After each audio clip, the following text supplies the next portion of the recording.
Day, Dan Day. You got me there, brother. Sitting here. Omar Kelly's with us from the Miami Herald, and we're having a little chat here. We got a lot of good news to get to here this morning as Hollywood's on a little vacation with the family. I guess the kids are on break. You know, when you get older, Omar, and you're out of that ball game of kids spring break and out for the holidays, and I was like, how many days are they out? How early Oh, is my it? God. It's like 11. Trust me. I got to count it. Yeah. It's mine starts Friday. We're actually headed to Disney. There you go. I'm doing it for the first time, Joe, with my 5-year-old. Hey, the first of many to come, my man. And I'm a one and doneer in Disney. You're a one and done. Well, let me tell you something. They get that bug. Let's see how you do there, softy. Okay. That's fair. Because when she's 7 or 8 or 9, and then they get in, they want to go for Halloween up there. I got hit with that one in the middle of a friggin' week, running up there for a night. All right. Okay. Do that and sprinting home to do radio and TV the next day. All right. God. Yeah, you might have me for a Halloween one. Okay. Maybe I got to go too. But here, little girls are powerful too, man. They are. Control you. Oh my gosh. Yeah, they are, without a doubt. I go to her. We're going to Disney for spring break because she's always asked me, when are we going on vacation? Yeah. And so I said, we're going to Disney. And she's like, okay, that's cool. The cruise? That cruise is on everything, man. That Disney cruise is everywhere. Yeah. I'm like, she's like, Disney's all right. But what about that cruise? That Disney cruise? I'm like, you little uppity 5-year-old. Like, hey, man, it's in their face, man. I see that Disney cruise, and then it's funny you said that because my son is taking his kids on that Disney cruise. So I got you. Anyway, we say good morning to everybody. Omar Kelly with us. Perfect day to have Omar, as yesterday at the tennis tournament while I was out there watching. Guys are qualifying. The women are qualifying. Can you even name who qualified, Joe? I can't. You don't even care. I just wanted to see him hit it, man. I love that about you. You don't care. You just want to see it get hit. I didn't care about the main court. I didn't even care about, I just wanted to run out there on the small courts. These people are really good players. Some of the best players. They have to qualify every week to get in. And then when they do qualify, usually they have to go out and then play the best players in the world, so it doesn't last long. It's a tough road is what I'm saying. But, so you're out there. They were grinding, and then the phone went off, and Jaylen Waddle was traded. By the way, we got a lot of stuff we're going to get to. World Baseball Classic. Heat get pounded in the second half last night at Charlotte. Panthers lose again on the road. And United States, of course, comes up short. We'll get into some of that. And who didn't show up, by the way, on a team that was a favorite to win it all, and they get that silver medal. And I'm probably with them. I saw a lot of them were taking it off before they were doing their interviews last night as Venezuela won that tournament. But we'll have more on that coming up here. And who didn't show up last night for the United States, a sport that used to be we used to be really good at, and now we come up a little short. Anyway, before we get into that, you can tell I want to get ripping on that one. Jaylen Waddle traded to the Broncos. There was talk a year ago that the Broncos and the Bills were making a run at going to try to make a run at Waddle, and whatever the offer was, it wasn't enough, and the Bills kind of leaked it out. We offered like a 1 next year, but not in this draft, but a 1 next year and like a 3 this year. And so they end up getting the 1, and they get a 3rd-round pick. They basically, they did. They switched 4s picks in this draft. So were you surprised overall, or did you think it was done and the core was going to be here? What were your thoughts when you saw that? What core? Oh, the 5 guys we talk about. Okay. I've been with you. You know that. I mean, come on. What do you mean, what guys? You mean Waddle, Brewer, Achane, Brooks, and Patrick Paul? Yeah. That's it? 5, yeah. Okay. I thought Waddle was here. I thought because you still have to have, and I think now the priority of the wide receiver in the draft becomes, for the right price, everybody but Patrick Paul can go. For the right price. And I'm not even sure if you offer me a top 5 pick if I don't let Patrick Paul go. Yeah. I don't think that's gonna. I don't even say it's gonna happen. Yeah. But for the right price. And John Eric Sullivan has said this. Yeah, no. Like he did say core. I went back and listened. He did say I'd like to keep this core together. But Remember, I always listen to what everybody offers, because if you get the right offer, short of my wife, everybody's getting traded. Now, he didn't say his wife. And on top of that, remember when he was naming his core back on a Dolphins produced podcast, he kind of forgot Jaylen Waddle and had to be reminded about Jaylen Waddle. Okay.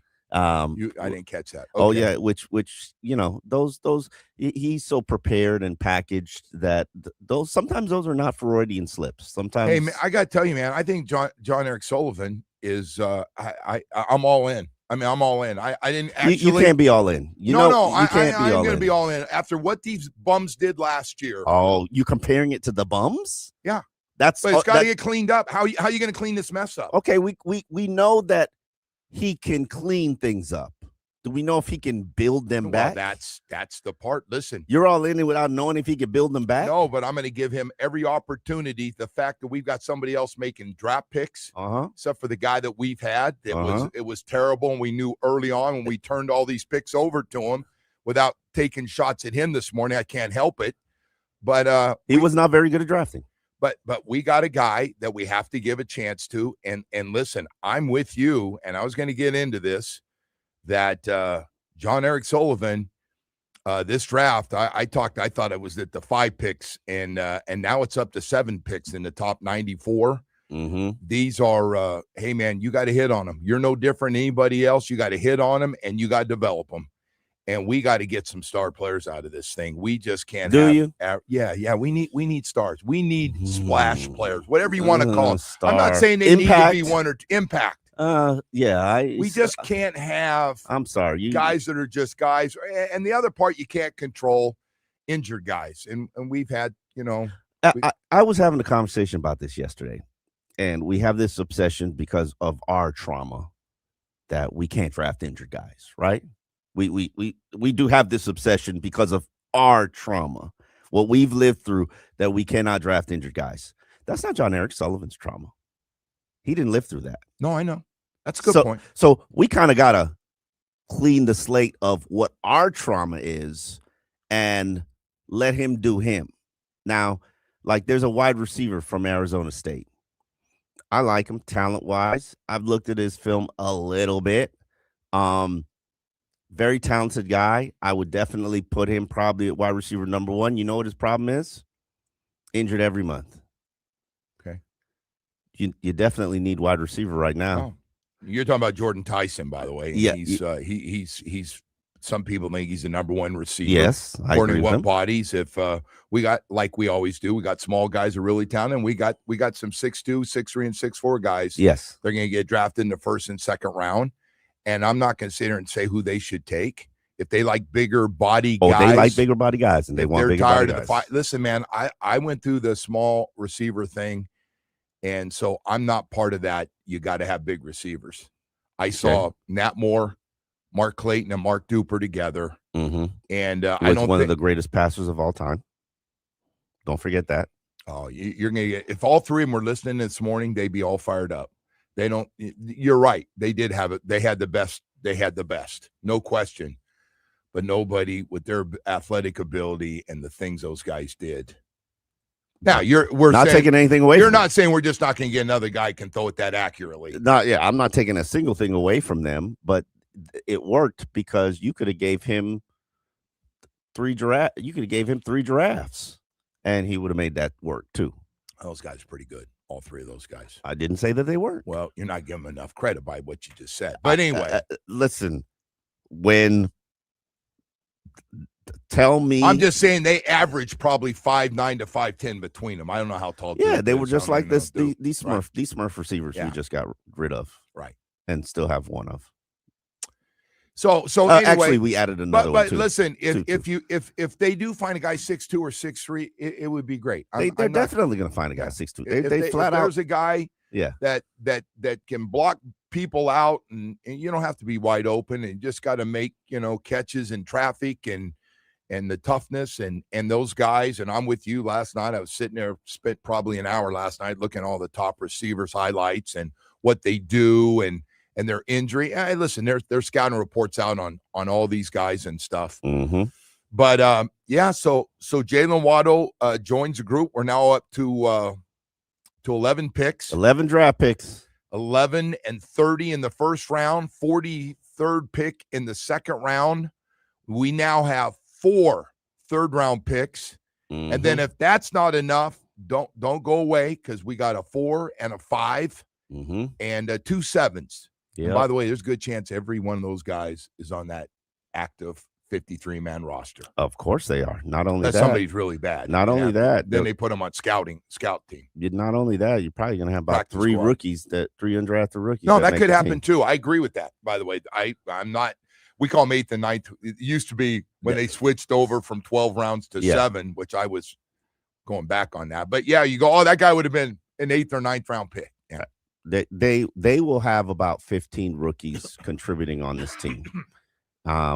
Excuse me. Whether that's a good thing, I don't know. I mean, we saw the licks and lumps that last year's rookie class took, and we saw the growth process, and we saw very slow. It was okay. I don't want to say it was a slow process of guys. They made some plays, and the D line did get those guys. They got get better. Yeah, they got better. I mean, that's what you could expect from rookies. I know we've beaten this up. I don't know what the upside of our first and second round pick is. How much better?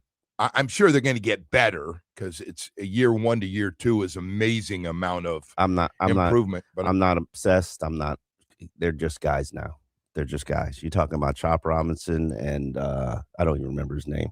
Savaianaya? No. Oh, no. I was talking about the first and last year, too. I included Chop Robinson in that batch, too. Savaianaya. Kenneth Grant. There you go. That's the dude. Sorry about that. Sorry for getting the first round pick, but it's his play was kind of forgettable. It's whether that's the old guys' picks. They're just players now. Yeah, but they're going to. That's where we always have this fundamental difference between. But they're on the team, and they've had meetings, and they've already said, "Hey, Austin Clark, let's get some more out of those guys." We've seen it at times. Austin Clark's a big believer in all 3 of those guys. Of course he is. I just saw him recently, and he is and I love. He's so positive and such a good fundamental coach, and he's a former Cal guy, which makes him a little more special to my heart. But they got to get better too. I mean, you just can't go, well, it doesn't really matter. I didn't draft them. I don't care. No. By the way, it makes this coaching staff look good. If they can coach them up, they get more out of them in the system that they use them in. If they're an Austin Clark player, they're going to get better. Name me the player under Austin Clark that didn't get better. I can't name you one. So, but the question is, are they difference makers, or are they solid core players? That remains to be seen. Yeah, like Chop Robinson. I'm not going. Well, I'm a little worried about Chop, because he's going into year 3. Okay, well, I mean, year 2 did not. I thought off of year 1, the way he played the second half of his rookie season, and he started getting awards, and and people were talking about him, and the veterans went to bat for him. Oh my God, next year he's going to have a breakout. Yeah, and we didn't see it. You know why you didn't see it? Because he was in his head the whole time. And some players are like that.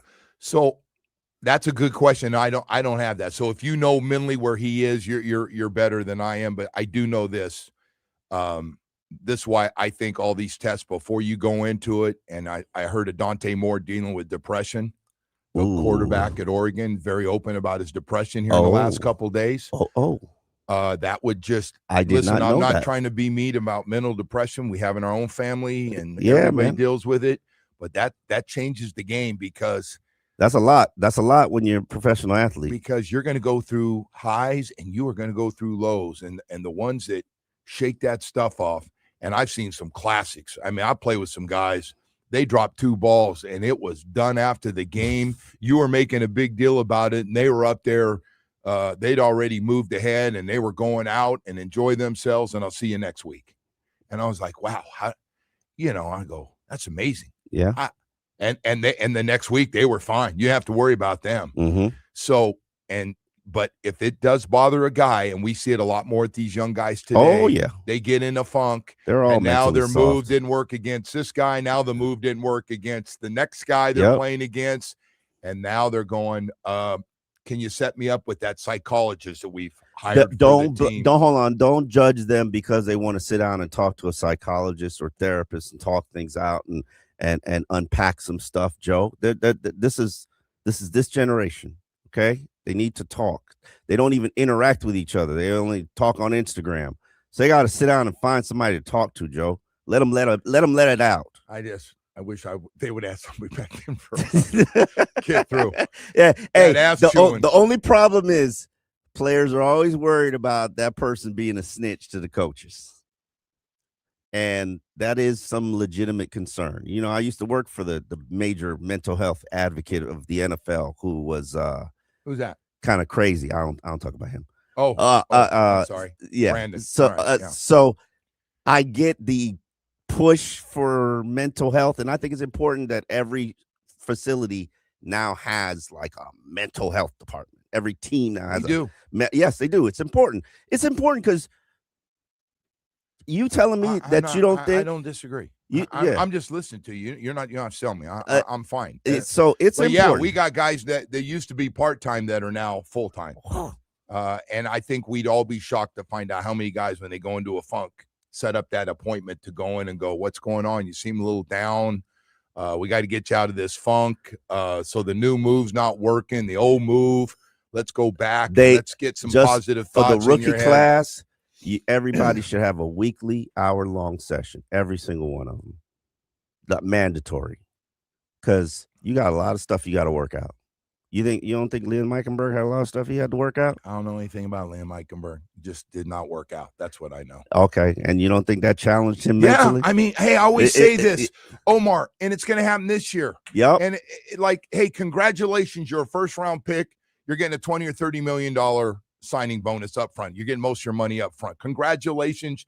You're basically set for life. What a great start before you ever take a snap in a regular season game. You have that money. Congratulations. What you talking about, Joe? Most of these kids taking a pay cut coming from the SEC. The bad news about getting that signing bonus up front is you better be good, man, because when you're a first-round pick or a second-round pick, more's expected of you. That's just the way it is. Bo's been open about it as a first-round pick back in the 70s and what you go through. But it's interesting. We got a lot of different things to get to here with Waddle getting traded to the Broncos. Good move for them, by the way. Definitely upgrades the Denver Broncos, who look like they're all in. They basically re-signed their own players and now make the big splash with Waddle. What'd you look at Waddle? I want you to think about this. We got to go to break, but when we come back, I'm curious. Coming off 64 catches, 910 yards and 6 touchdowns. Everybody's got a little different take on Waddle. Was a really good number 2 receiver. He's a 1. We'll come back and talk about some of that stuff. All Day Dan Day with us in the house this morning. All day, nice to see you, brother. Always good to have you in the morning. Omar Kelly in as well. We're going to go to break, but that means it's time first thing in the morning for you truck people up early. Already going in, got a big job you're working on, got a lot of work to do, got another long day. And you need a truck that you can count on every day. Well, I got Chevy Truck Month going on right now. Chevy Truck Month, man, I got to tell you, it doesn't get any better than the Chevy Silverado. It doesn't. We got Colorados, and they're great. But I love those Chevy Silverados. They've almost custom-made a Chevy Silverado truck that's absolutely perfect for your lifestyle. Whether it's the legendary heavy-duty or light-duty, they're all dependable. You'll love them. Hey, you work 5 days a week, sometimes 6 and 7 days a week. You need a truck you can depend on. We got that truck ready for you, man, right now, and understands how important it is. Hey, maybe you need a truck on the weekends for enjoyment, whether it's towing those jet skis or taking the boat out. Doesn't matter. Whether it's Miami Beach or Fort Lauderdale, we got a truck that's perfect for you with loads of power, capability, and advanced camera tech. What else do you need? We got great deals going on. 14 dealerships throughout South Florida. Chevy Truck Month is waiting on you, and so are your Chevy dealers, ready to get you a great deal and get a truck that's absolutely perfect for you.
Welcome. Good morning, everybody. Get out to the Miami Open tennis, man.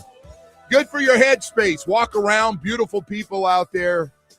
If you love tennis, of course. I got to get out there. When is the right time to get out there? So I'm the wrong guy to talk to. Because you're just out there. I want to go. I want to be there at 11 o'clock when it's not crazy crowded. Okay. And I saw some people that work there, and I was by myself, and I'm sure I look like a little bit of a loser that I'm walking around by myself, but I really didn't care. No. Saw some of the security guys that I see all the time, and some of the police officers, and talking to them. And I mean, you're everybody's friend, Joe. So you're never alone. But walked around, and I had a goal to get a couple of miles of steps in, and then but I tried to leave everybody alone. I didn't bug. I say hello to everybody, and they got paddle ball out there, these new courts and this new sport off pickleball. It's been around a while, and I was interested in it, and so I was over watching that, and so stuff like that. But I like doing that, but it's not for everybody. Here's my question, Joe. But some people want to be on that stadium court at night watching Alcaraz and Sinner and Coco. You're not answering my question, Joe. Sabalenka. When do the ladies arrive? Oh, you want to go Friday or Saturday night for what you're talking about, because it turns into an absolute gorgeous party, and you will see everybody looks good.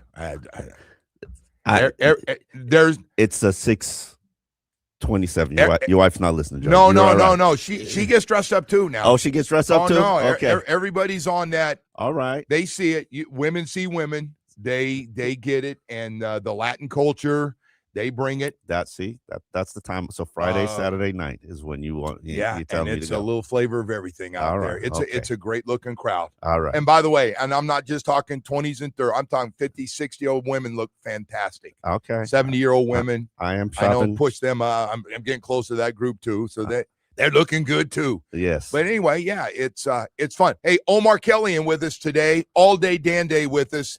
As Hollywood's got a few days off, the kids are on break, and he's doing good dad stuff. So it's great. Hey, Jaylen Waddle gets traded to the Broncos for the Broncos' 30th pick, which is a first-round pick at the end of the first-round pick, and also get a third-round pick this year, and they swap fourth-round picks. So Dolphins now have 7 picks in the top 94. I'm not going to do it because I did it years ago when we had a bunch of big drafts, and I said Chris Greer is in charge of 2 of the biggest drafts in the history of the franchise. He was. But this one is this one is not even as close to but it's still it's his first draft. No, it's his first draft. This is important. Big. Chris Greer had a monumental franchise changing run of draft picks. He did. And squandered it. So, we don't have nothing left here. Maybe Austin Jackson, and that might be it. Sad. He actually he did a great job. To be fair to the guy on Devon Achane, 3rd-round pick out of Texas. Yeah. But that wasn't the pile of monumental picks, though. No, but listen, let's jump. I'm trying to stay out of the history where it just doesn't go back to blasting Chris Greer for being so bad as a general manager. He was horrible, way over his head. But Devon Achane wants a new contract. That's right, $51 million. No question. He wants a new contract. He's 24 years old.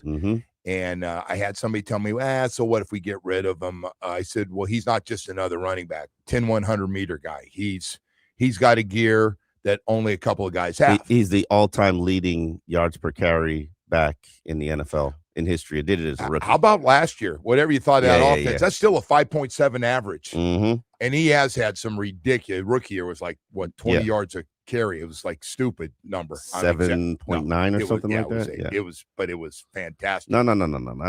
He's a record setter. So does Devon Achane, because we got to set some new rules around here, and I know they're doing that. And not everybody that whines and cries and sits out gets a new contract. Those days, you got to set new standards. You can't do that. Okay, but I'm not disagreeing with you. I actually sit in the same position that you are in, and I make the argument that Devon Achane should get the franchise tag. Make him play on this contract, $5 million, franchise tag him next year, in totality, he'll make $20 million over the next 2 years. Now, if he's willing to take $11 million per year for 3 years of that guaranteed, you give him a total of $33 million in guaranteed money, because I only count guaranteed money. One, do you do it? Now, if you believe in him for the next 3 years, I say you do. But I also will tell NFL teams, and this is probably what the Jaylen Waddle trade signaled. Eric Sullivan should probably have had 30 calls yesterday about Jaylen Waddle. 30 calls yesterday about Devon Achane. Oh, he's next up. First, by the way, as soon as Waddle went out the door in that trade, Devon Achane, you're up next. Everybody wants to know, is he going to be around? I think he's going to be around as long as nobody offers anything above the 50th pick in the draft. If somebody offers the 50th or higher pick in the draft, I was going to say 40. No, he's a running back. He needs a new contract. You can't go that high. One, really, running backs are not first round talents. So that's why I said I don't think we're going to get a 1 for him, but I do think we can get a. If you get a 1 for him, say goodbye. Just say goodbye now. I'd like to keep him around. I know I'm gonna. You're gonna give him the money though, because he's 24 years old, and I would give him the money. Now, okay, so you would give him the money. I would, but I'm gonna tell you the part I don't know, and I don't know about this with Jaylen Waddle either. Mm-hmm. If the whining and complaining is already started, Jaylen doesn't whine and complain. Number one, I'm just saying I don't know. Yeah. Okay. Here's the one thing I want the world to know about Jaylen Waddle. You know why everybody's backing up a Brinks truck for him and everybody's making trade offers for him? Because Jaylen Waddle is a talented player who is not a diva receiver. Well, I said, and those are hard to find. I give him a lot of credit. We can do the Waddle stuff if you want to pop it over from Devon Achane, and we'll see what happens we there. got time. What kind of offers? But yeah. So the Waddle thing for me. The numbers were down last year, and everybody thought they might go up, especially after Tyreek went out of the lineup. I don't blame him completely. Some of that's on Tua. Couldn't get him the ball in certain areas for some of the areas where Waddle's at his best. Yep. The other part I really like about him, if I was to take and do those interviews, which I decided not to do yesterday when the phone, the worst thing ever happened is everybody's got your phone number in that media book. Yeah. So they called and I just decided, because it was going to sound negative no matter what. So to me, one of the things I loved about Waddle, he was perfect mate for Tyreek Hill, who was high maintenance, needed the ball, attention seeking, needed it. And Jaylen Waddle was just a perfect partner. Kind of like I'm out there and I got a wife that's the exact opposite of you. Very quiet. Mm-hmm. Very quiet. I'm still looking to meet your wife, by the way. No, she walked by, didn't know it was you 2 years ago, and she goes, "Oh my God, I wanted to meet him." Yeah. And then I said, "I think he's going to be there at the DCC this year," and she didn't go. Yeah, no, I heard that. Yeah, she was. Because I was asking your daughter. She's going to be at the DCC. She's on the injured reserve here for a couple weeks. Tennis career is officially over. Over? Dang. Yeah, no, she's done. She's damn. Age is kicked in, and she's don't you say that word. Don't you say that. Her age for tennis is she's injury prone now. She can't play. She can't play anymore. Anyway, but I like a lot of things. That's one thing I really liked. And man, he sat on our bus. I watched him, and I never heard he went out. Some of my guys were a little frustrated. He took himself out of a lot of plays after he'd run it. He'd go out and going, "Hey, this is a big down coming up next. We kind of need you out there." And if he didn't, but he played, he's pretty damn durable. He's pretty damn durable overall. He limped around that rookie year. I thought something, and he was fine. He got through the year, and he's had injury. How do you look at him? You look at him as when people ask us, people do this. Is he a one receiver or is he a two receiver? He's not a one. Okay. He's not a one. I agree. He cannot command. You double him, it's over. I will tell you though, you leave him one-on-one. You leave him one-on-one. You got honest. You see the highlights they're showing, they're pretty good. His out and ups, and he's got, he can run. Everybody knows he can run. That little slant. He had 2 plays last year. And he had a couple throws that were late getting there, which happens when you have Tua. Don't do that. I'm not. I'm just You saying, did- that but was he a still cheap made shot. some nice catches. He That was was a able to cheap come back shot, and make Joe. some catches. That was a Did it cheap sound that shot. way? I didn't mean it to be that way. But Tua's going to show you in Atlanta. I got people already telling me he's going to have a better year than Malik Willis. And I go, well, that's kind of weak when you're going by what everybody's playing with. Are you serious? Come on. Oh, it's the talent around him now. Okay. You don't think that matters? It does matter. It does. So if you want to look at what Malik's, by the way, that was going to be second half of this show today. Yeah. I just say this to the guys, and I'm all aboard on a fresh start. I mean, we had no choice with the cap cleanup. I get it. I saw it last year. I was told by smart people that we went way too far and we really screwed it up. So I understood what the fallout was going to be, that we're going to have to do this stuff, but we can't sit and evaluate Malik Willis if he can't have guys blocking for him. He doesn't have an O-line to help him out, and you don't have some receivers to get open and catch the ball. Okay. It's not fair to Malik Willis. He's going to be running for his life back there. Yeah, I don't disagree with you, but what is Fernando Mendoza going to have in Oakland? I mean, he's going to hear the same thing, by the way. They throw him out there, and that team doesn't block for him and stuff. They're going, oh, he's going to get, and some dumbass is going to go, well, he's a bust. He can't play. Here's how I look at I watched Cam Ward run around for his life last year. That was crazy. He started ripping veterans. Yeah, he should. I actually watched their games. Whoo! I look at Malik Willis, and I know he's a veteran quarterback. He's started 6 NFL games. Right. He's completed 35 passes last year. He's completed 155 in his career. The fact that I can count these things, he's just like a rookie to me. He's just like a rookie. It's going to take us 2 years to even develop, to evaluate, develop him. Yes. Does he need weapons? Absolutely. Am I in a rush right now to go get some weapons just because I traded Jaylen Waddle? I'm not. No. The only thing I want to see, and the biggest upside is not your free agent class. The biggest upside of your team is development of draft picks. Yeah.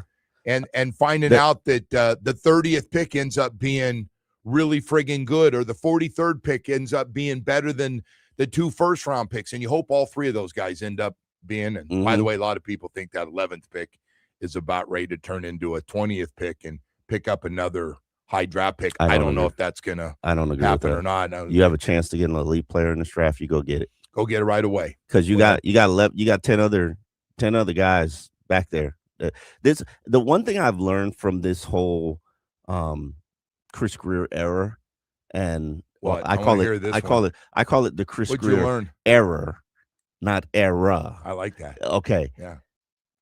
You can't coach more than 12 rookies a year. You just can't. Where'd this come from? I've watched. You got 25 coaches. Why can't you? Why can't you? There's just not enough. Like, for instance, give you a perfect example. What's the defensive lineman in the 7th round? I forget what his Biggers. Name. Biggers. I looked at Biggers all training camp. We do shows together. That's the most talented guy there. Yeah, you got a 1st round pick. Yeah, you got a 5th round pick. Give me Biggers. 7th round pick. When this guy had to redefine himself, redefine his body, dominate practice just to make the active roster in the second half of the season, finally gets to play, and he shows you, I'm just as good as your 1st round pick. Yeah, I don't know that. Come on. No. You're going off brands. You're going off the brand, and you're going off where you bought it from. I hope you're right. I hope he continues to do what he did at the end of the year. I am. But to throw him ahead of the other 2 I didn't throw him ahead of the other 2. Did. I said he was just as impactful as them. They played more. He made more impact plays. They had their moments where they were good. You're making it sound like they didn't have moments. Fine. That's fine. But why wasn't got a little carried away on this take? Why wasn't he playing? Because you can't play everybody. You can't coach everybody. You cannot give that development. Well, he got in there and he got enough playing time that this year. Okay, so would you agree? New coaching staff don't really care about where guys were drafted last year. Let's hope. Hey, Biggers, get in there with the other 2 guys. Let's go. Let's hope. I don't care. No longer care about what round you guys all played last year. I don't care if you're a 1, a 5, or a 7. Show me. Here's my point. There's so much that goes on with the rookie class and rookie players, and they need mentors, they need veterans, they need people like even Dante Trader. You know how much Minka Fitzpatrick had to mentor him to get him to the point where he can actually contribute. These guys, I want to let you know, he's still spending a lot of time with him. They're working out together in Boca every day. Yeah. By the way, what a great kid. I'm hoping Dante Trader ends up being he can play. Spent a lot of quality time with him He at can the play. DCC, actually. He can actually play. He can actually play. I don't know what he's going to become, but my point is it takes a lot to develop rookies. And I know there are 30 coaches on a coaching staff. Not all of them have influence. Not all of them have the touch. Not all of them have good mentors. This is what I learned from 2020, 2021, 2022. You can't really coach. You're the first guy to ever tell me you can't have too many draft picks. I didn't say you can't have too many draft picks. I said you cannot invest in more. Look at last year's rookies. There was a whole bunch of them. Did you properly invest in them all? Nope. You just can't. Dante Trader should have been playing over these two slap you-know-whats at safeties, but you didn't have the time to invest in him. You had to go out there and play Ife Melifonwu and Ashton Davis. Why? Because you didn't have the time to coach him up. There's growing pains no matter what when you're a rookie, bud. Yeah, I know that. You got to get your feet wet and you're going to make mistakes. Yep. You're going to be in the wrong place. You're going to have mental breakdowns. But if your coordinator's coaching, going, hey, don't play that kid. I'll put up with the physical mistakes, but if he's making mental mistakes, I can't play him. Okay, because you don't have the time to coach him right. It's just a lot of things happen during the game that no matter what, you just can't. Okay, so it's a slow process, answer the question. Man. Should you have played Dante Trader over those two guys that nobody's picking up now? Later in the year when he played. No, he didn't play later in the year. He played earlier in the year. He didn't play later in the year. They were too busy worried about keeping their jobs to play the rookie. See, that's what I'm talking about. They're trying to play the best guys. They're trying. Are you? Ashton Davis is the best guy. Ife Melifonwu was the best guy. They thought they were. Let me not say anything. Why don't you call the Ravens defensive coordinator and ask him? You think he wasn't playing the best guys? Or you think he was worried about developing? I think he was worried about keeping his job and not having a rookie out there. They all are. They want the best players playing. You make this sound like we're talking about 12-year-olds today that they don't play the best players. What I'm saying is neither of those two are better than Dante Trader. The problem is they didn't have the time to invest in. They're going to be better, but physically, forget the physical. Mentally, they had a better grasp of all the adjustments and all those things. And that's important. Because you didn't have time to put it into Dante Trader. It's hard, man, in today's world of the new go to camp and whatever that thing was. But you tell me that we could coach more than 12 rookies. You can't even coach the 10 you got last year. Come on, man. All right, we got to go to break here. Another one we just have to disagree on here. Tell you who we won't disagree on. Gary and Harvey. I know it's early in the morning. I'm talking about Harvey Cohn and Gary Judah. Yeah, the partners of Cohn and Judah Injury Law Firm, personal injury attorneys. Listen, I know you're up early because you might be in a little pain today. Slip and fall, automobile accident. Somebody popped you from behind and your neck is just killing you. And you're like, who am I? I got to do something. I gotta find it. And some of you have gone out and followed the TV world of who does the best TV commercials. And then you find out you're all excited, looks like the one you want. And so you go in to meet with him and you find out he doesn't actually get involved in the cases. He's going to have nothing to do with your case. How frustrating to see a big name and all that money being spent on those commercials only to find out they will not handle your case. You won't have that with Harvey Cohn and Gary Judah. They are the partners of Cohn and Judah. Their names are on the firm. And guess what? They will handle your case from start to finish with more than 30 years of experience, big enough to go to trial and get you multi-million-dollar results, small enough just to call you back. How about that? How about the handoff attorneys? That's what they call all these things. They should say in their commercials, we do handoffs. As soon as you get to see us smiling and we sound like we know what we're doing, we hand you off to an attorney that's going to do all the work for you. And we hope they have good people skills and will stay involved with you. Jeez, man, what a crummy thing to do. Go to ConanJudah.com, read the reviews. Partners who you can always get a hold of that will get you great results. Doesn't matter what size of case it is. They treat you like you're important. Hey, go to ConanJudah.com, read the reviews, 866 fair fee. And remember this, they don't pay other lawyers to do the work you hire them to do. Text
I've totally effed up the format this morning. Omar Kelly with us all day, Dan Day with us, man. We got a lot of stuff to get to here coming up in 7 o'clock hour. World Baseball Classic. United States loses to Venezuela last night, 3-2. Bryce Harper hits a 2-run homer to tie that bad boy up in the 8th, and I went, man, they got a chance. They got a chance, and they were struggling to hit the ball last night. 3 hits in the game, 2 by Harper, including the 2-run homer, straightaway center field. But Venezuela comes back and wins the game 3-2. So congratulations to them. Now, listen, with that comes Bobby Witt, Aaron Judge, Kyle Schwarber, combined 0 for 10 last night. Schwarber, 3 strikeouts. Judge, 3 strikeouts. Bad. Aaron Judge, 3 strikeouts last night. Happens, Joe. First time talking about it. They pumped him up before the game, and Jeter had this interview with them, and then they're coming out. And hey, by the way, this World Baseball Classic, you're going to be a little controversy you're going to hear about today. Talking about World Baseball Classic is the most important thing in baseball. It's bigger than the World Series. No, it's not. I get the intensity, the passion, playing for your country, and all the Dominicans and all the Venezuelans. That's because you have a very myopic American view perspective of things. No. I love baseball, and I love and actually am a fan to know where players come from and understand how big baseball is in Puerto Rico, Dominican, Venezuela, Japan, all those places. Huge year round, the big sport. But for anybody to come out, and I get it, man, you're going the off season, you're going back to your island, and it's, you're jacked up. Listen, I get how important baseball is to those people. And by the way, here too, we got patches of this country that love their baseball. But are you really going to tell me the World Baseball Classic's bigger than winning and getting a World Series championship? I think for the world, really, yeah, I am. I have. Hold on, wait a minute. Hear me out. Going to Spain gave me a different perspective. Soccer. Stop. Soccer and baseball have nothing in common. Can you hear me out? Well, you went Spain. Okay. They ain't playing a lot of baseball in Spain. Go ahead. My thought is America football is the biggest sport we think it's the biggest sport in the world. We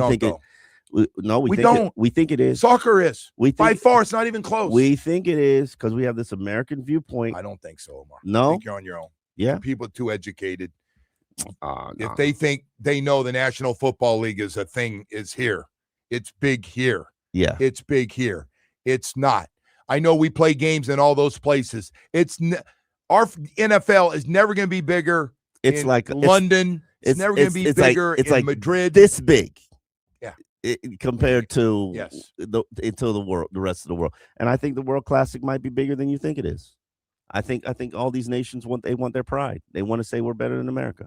Well, they are. That was a nice upset. They see the lineup, and hey, some of those guys, a lot of those guys, all of them play on different Major League Baseball teams. Venezuela has always had great baseball players. Hell, we've had some on this team. One of the greatest players of all time in the history of this franchise, the Marlins, was going to be a Hall of Famer, and he was, there's great players all over. I don't want to take away. It's just, these guys.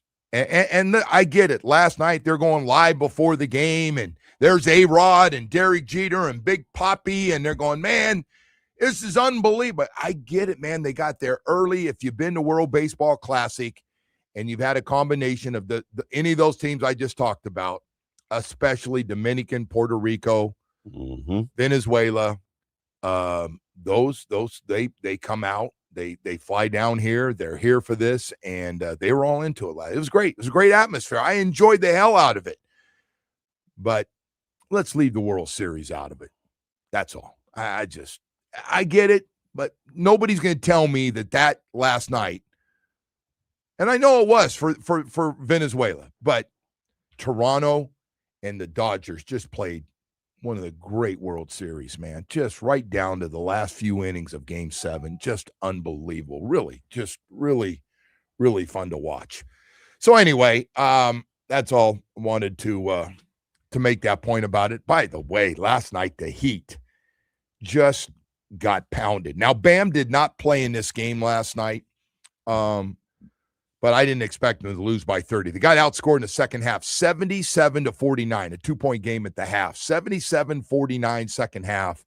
They hit 7 of 36 three-point shots, which usually gives you a pretty good idea how the night's going when you hit that low a percentage of shots. Lakers in town tomorrow, hopefully. Hopefully, LeBron's playing tonight, and we'll be able to play back-to-back games. But I wouldn't bet on it at age 42 that he makes this game a priority coming back home here to play. But they need wins. They're in great position. They're playing great. They got a nice little winning streak going. I'm curious to see how the Lakers are going to treat it with coming down here. Panthers, by the way, lose in Vancouver. Not a very good team. 5-2, the final. So they're really struggling with injury and not looking good for a playoff position for them. Then, of course, the other story we get is the Jaylen Waddle trade to the Broncos. I don't know. I just didn't think it was going to happen. I knew some stuff was out there, and actually talked to those guys in Buffalo had told me that they tried to get him last year, and I get that they didn't want to trade with a team in the AFC East, or they felt they wanted more.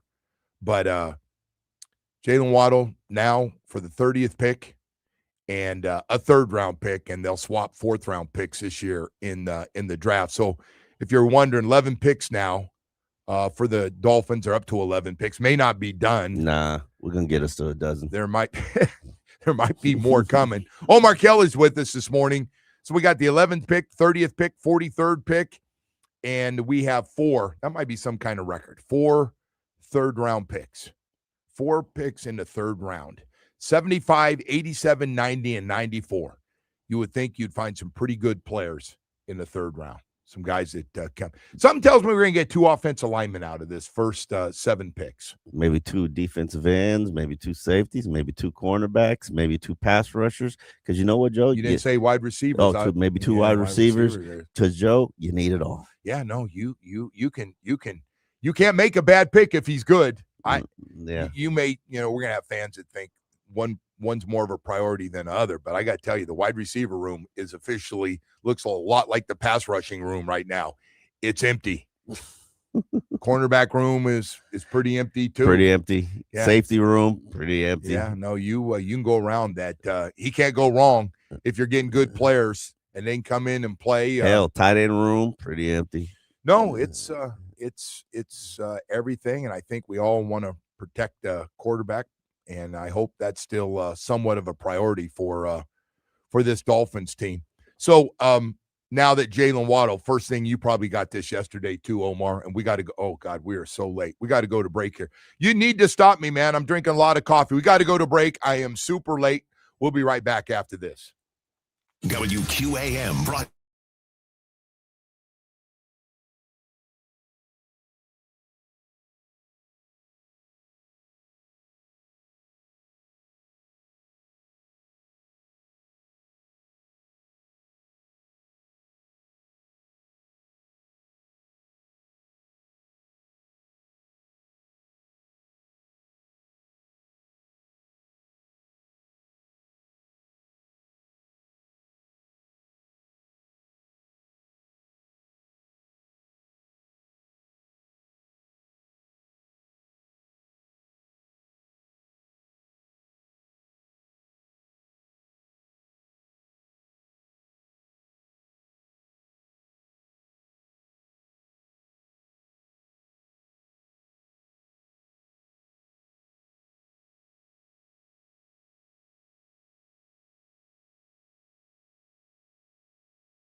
800-747-FREE. That's 1-800-747-3733. Headlines are brought to you by Doral Volkswagen, home of the pricey to our lowest price. Visit us at Doral Volkswagen or DoralVolkswagen.com. The Dolphins traded Jaylen Waddle to the Broncos for a first, third, and fourth round pick.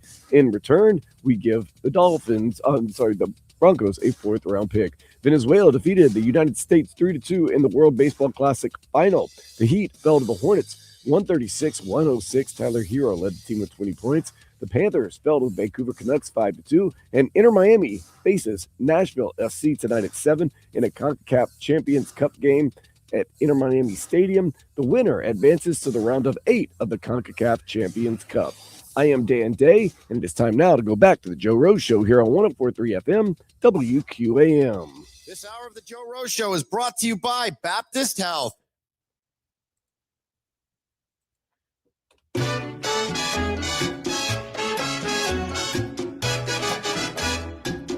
Well, congratulations to Venezuela.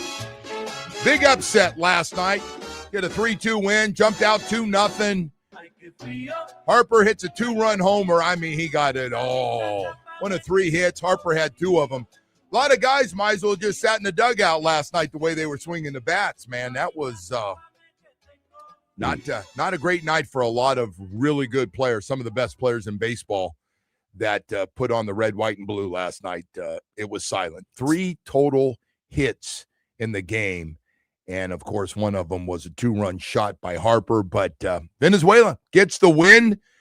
And so now they're World Baseball Classic, we can all agree, is fantastic.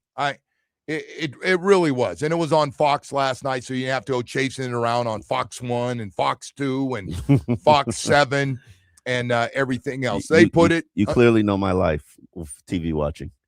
It's like I need a sports. It's getting crazy to find stuff now. I need a I agree. Every day. You know how you used to go to the newspaper and you used to on the side of it'd tell you where Right. or whatever's playing. Yeah. Man, that app or whatever is needed so bad right now. Hey, Amazon Prime. I was looking for a basketball game they were promoting, and I ended up going to Amazon Prime one night. I was like, wow, Amazon Prime's got the NBA now too. To find a game now is impossible. Yeah. Well, listen, we're getting more and more into the app world too. So last night was actually refreshing to see it on a regular channel at Fox, and could watch what ended up being another great baseball game. This World Baseball Classic, and I want to say this: you got to love baseball, but it's great, and you'll notice when you watch Dominican, or you watch Venezuela, or you watch Japan, or you watch even Puerto Rico, you're going, oh my God, that guy plays for my team back. Oh, that's the team I root for. Oh yeah, he's a really good player. So my dad is a big Giants fan, and so they got to rise. He goes, I'm not sure how to say it. I go, oh yeah. I said he can hit. He's a hitting machine. Not going to hit a lot of home runs, but he can drive in a lot of runs because he makes contact, man. And we had him.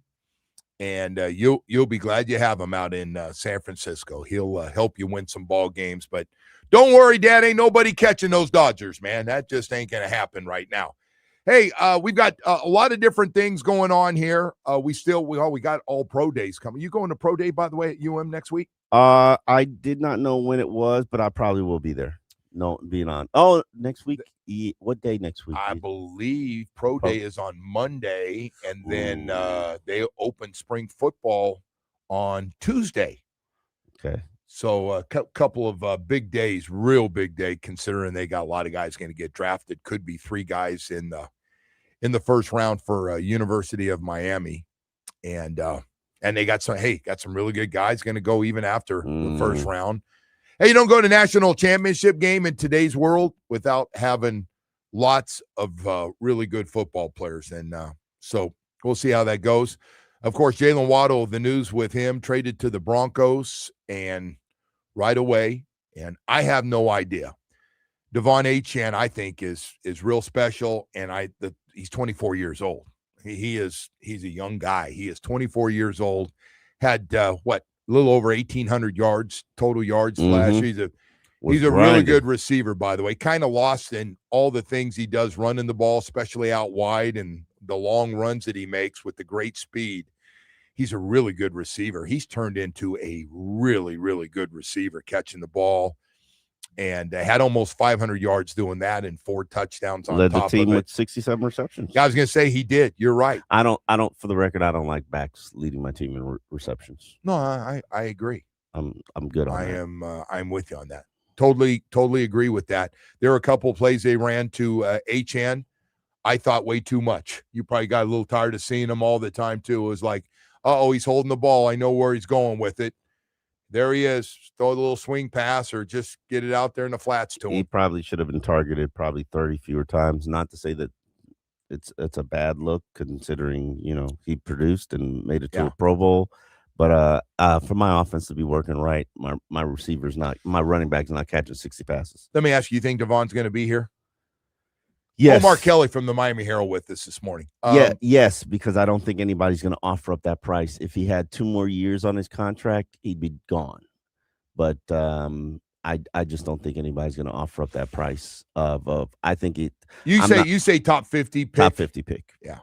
Which, by the way, leaves you now you could give round. me the equivalent of the top 50 pick if you want to do that, which is a low first and then throw in a 5th or throw in a 4th the following year. No, give it to me this year. Even though I don't think you can coach that many rookies, I'll take it this year. God, man. You guys save that for somebody else. No. What else are you going to do, man? You're getting rid of, you don't want all these cheap free agents. You need draft classes. And the biggest upside you're going to get. You got a pretty good idea with all these free agents what they're going to look like. Yeah. Because they've been on other teams They're going to be practice squad players.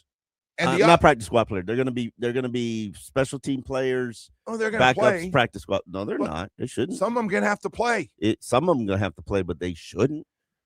And the other thing is that the biggest upside is the guys you draft for your system, specific for the system you want to put in. You're they don't drafting know what system they want to put in. Stop telling exactly these lies. No, they don't. God, what's with you? You don't think they know exactly what kind of defense? Hell and offense? no. I disagree. They know. You don't think Bobby Slowick knows exactly what he's going to run Nope. offensively? And you know why he doesn't? Because he has no idea what he has from a talent standpoint on his team. Zero. Still got a fundamental offense that he's going to run. He's going to run a West Coast offense, but it's going to be based on what? Based on the talent that's around him. Well, right now they got so what they say they want to run a 4-3 system. What's supposed you don't end up with any 4-3 ends? Are you going to be able to run a 4-3 system? They're going to go out and get those guys. Okay, it's so easy. It's just so easy to get those guys, right? Oh yeah, you can draft guys that look. Chop Robinson's a 4-3 end. He's going to have to. You're not answering the question. Is Chop Robinson a 4-3 end? I don't know what Chop is, man. Okay, that's my point. And so is this Uche kid. Is he a 4-3 end? Nope. I'm guessing he is, or they wouldn't have put him in the offense that they signed him for. Nope. So these guys are pass rush specific only guys. Can they set the edge? Hell no. So what exactly are you running? How do you know what you're running? They don't know what they're running. They don't have a safety. They don't have any cornerbacks. They don't have any. What they got? 2 inside linebackers and 3 defensive tackles. I think they have a good idea what they want to run. They have an idea what they want to run. You're on a roll here this morning. Do you think that they don't know what kind of system they want to run right now? With the people saying, they've hired, you got to be crazy. They are saying they are running a system based on the talent that they have on their team, and they don't have any talent on their team right now. So you think they're just telling the world right now, we might do a little bit of everything because we don't really know what we are, because we don't even know if we got a tight end. We don't know if we got a wide receiver. All we know is we got Devon Achane for however long, because it depends. All it depends is if some team gives me the right draft pick, makes the right offer.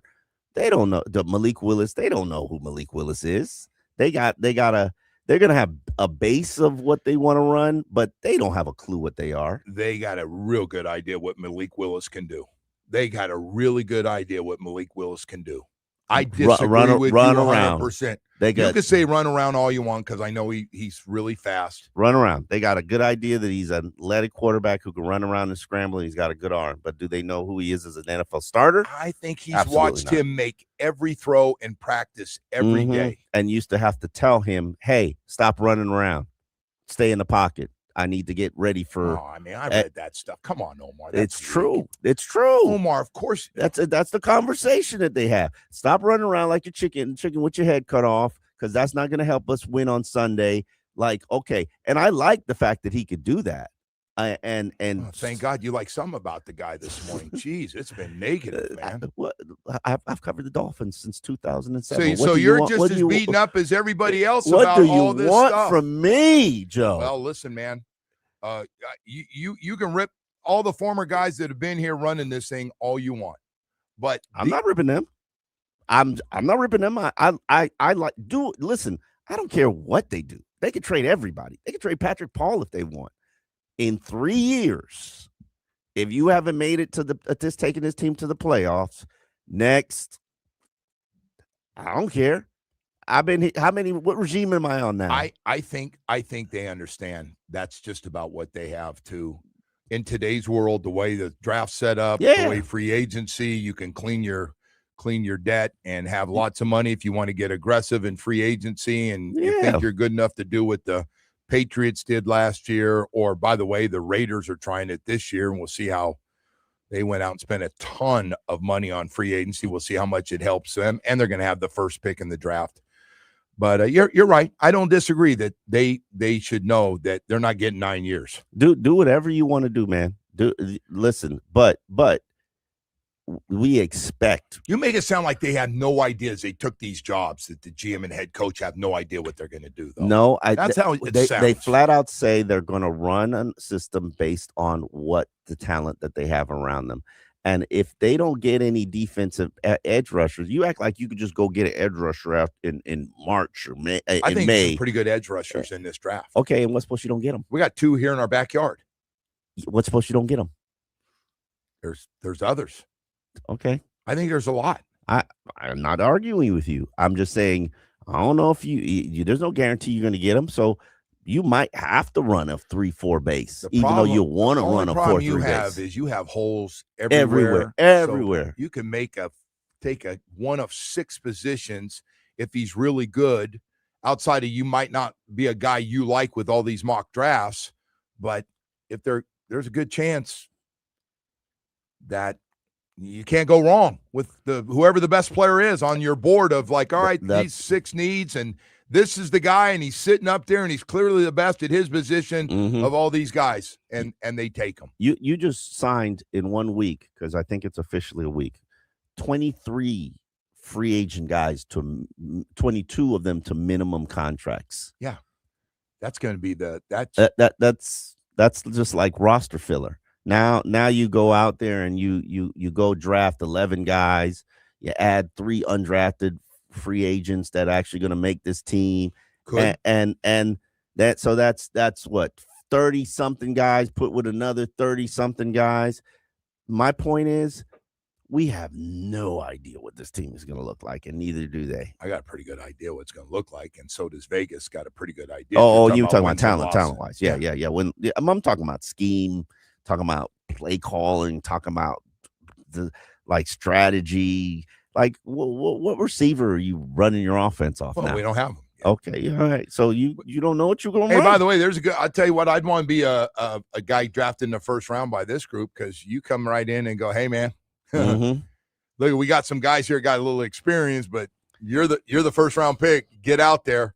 We've seen a lot of draft picks at the wide receiver position come right in, and that's been a position guys been able to go. We got to go to break here.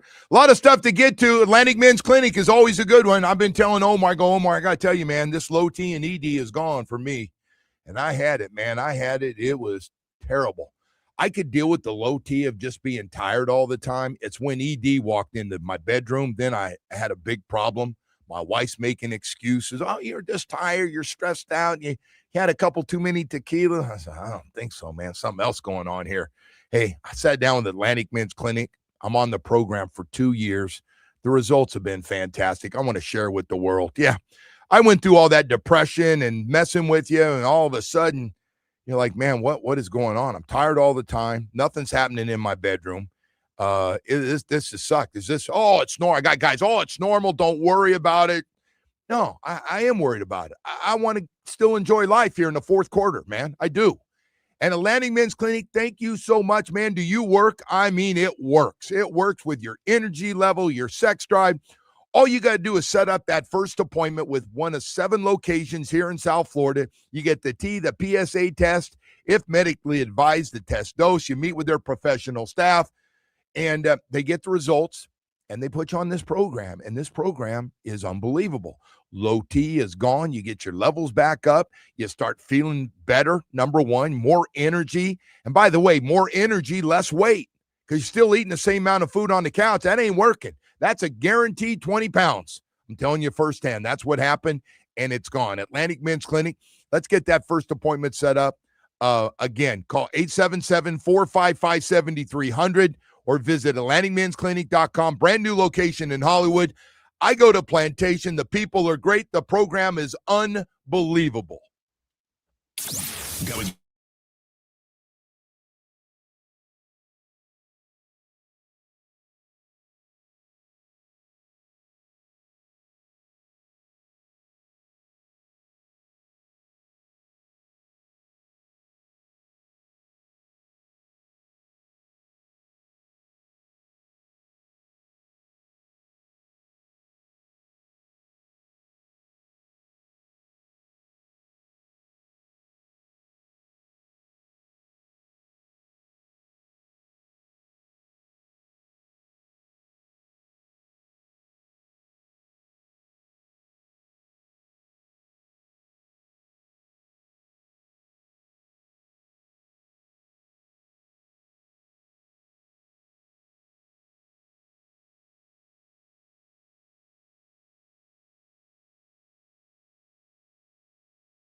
tell you what, I was getting ready to take another trip out to spend some time with my father in California.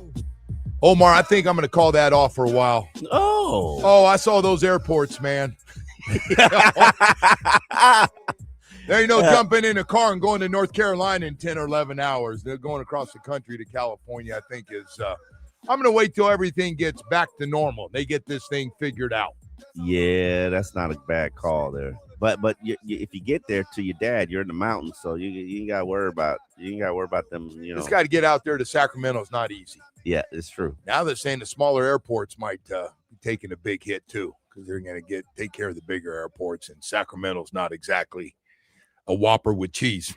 Anyway, hey, we've got a lot of stuff going on here this morning, and Miami Open is starting to get through qualifying. I don't know if they got any more qualifying today, but I believe they're getting ready to start this bad boy with we'll start seeing some of the top players play. I think I saw Alcaraz plays on Friday. Omar, just say this, man. If you just want to see somebody, I'm not saying he lost to Medvedev. Hold on. Do I want to see somebody or do I want to see some talent?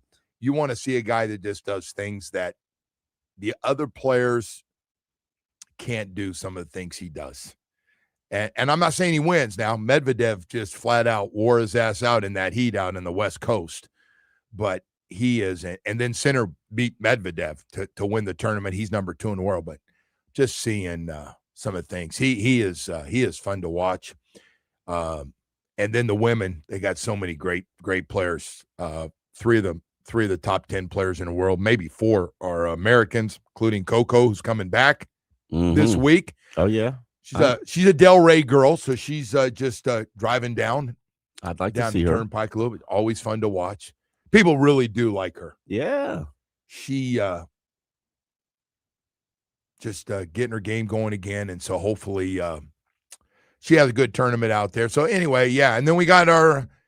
Sabalenka is, I happen to be a big Sabalenka fan. She rips everything. Doesn't matter what point it is in a match. She's not changing. She's going for it. She doesn't just hit it back. She's trying to hit winners, and she just rips it. And so you got a little different style. One thing great about tennis, everybody's got a little different style, but it's a great tournament. A lot of great players. Djokovic is not playing. He injured his shoulder, and he won't be in the tournament. But it all start up, man. All the big players will start playing over the next couple of days. If you want to get out there, and they set it up on behalf of Chris and the whole gang over there, Jill, all of them that worked that tournament. They added some more great food. They got some great clubs to grab a drink.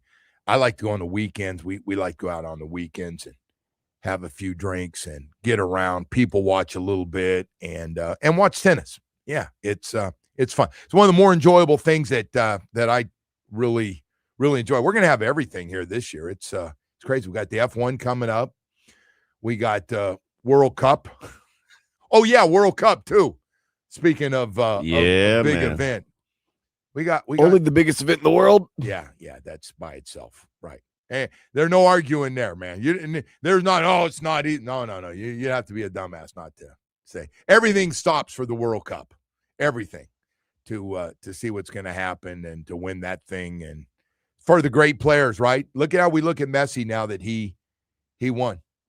Now that Argentina won that thing and Messi played well, now they're going, all right, now you got a chance to be the greatest player of all time, because that was always the thing, right? Oh, how many championships he won for his country? Yeah, because there was a long time he didn't even win a CONMEBOL over in South America. So they were saying, like, you didn't win a CONMEBOL, you didn't win a World Cup. Now he's won both. Now, all of a sudden, he's the greatest of all time. Yeah. Who's the other guy from their country that was really good before him? Years and years. They did a documentary. The guy was good guy. Great guy. He was snorting coke like a madman. I mean, he was Maradona. Look at you. What a great player. Look at you. Yeah. I mean, I am a soccer fan. No, a lot of people said that I went to dinner one night with these guys from Argentina, and the older guys are going, he's not the greatest player here. That was years ago. Then because the youngers are going, oh, Messi's so much better as a player. And they're going, no, he's not. He never won for our country. You go, I got him now. So anyway, that's a big event to my point here of everything else. So I did love the World Baseball Classic. And all the great games. We had most of them here. We truly did. I know they're different locations, but that Dominican and USA game was just fantastic. It's just so many different parts to it for baseball fans. And then this game last night was, hey, man, it's the biggest game. We do this in every sport, Omar. I'll bring it back so it's not just for anybody. How do you play in the biggest games? And Bryce Harper is going back to Philly, even though they didn't win, and he's going, I got mine. I got a couple of hits, hit a 2-run homer to tie this up. They only had 3 hits. There are going to be a lot of guys going back to spring that aren't going to be feeling real good. And one of them is Aaron Judge. He struck out 3 times in that game. You think he's even thinking about it, Joe? Yeah, oh, no, they wanted it.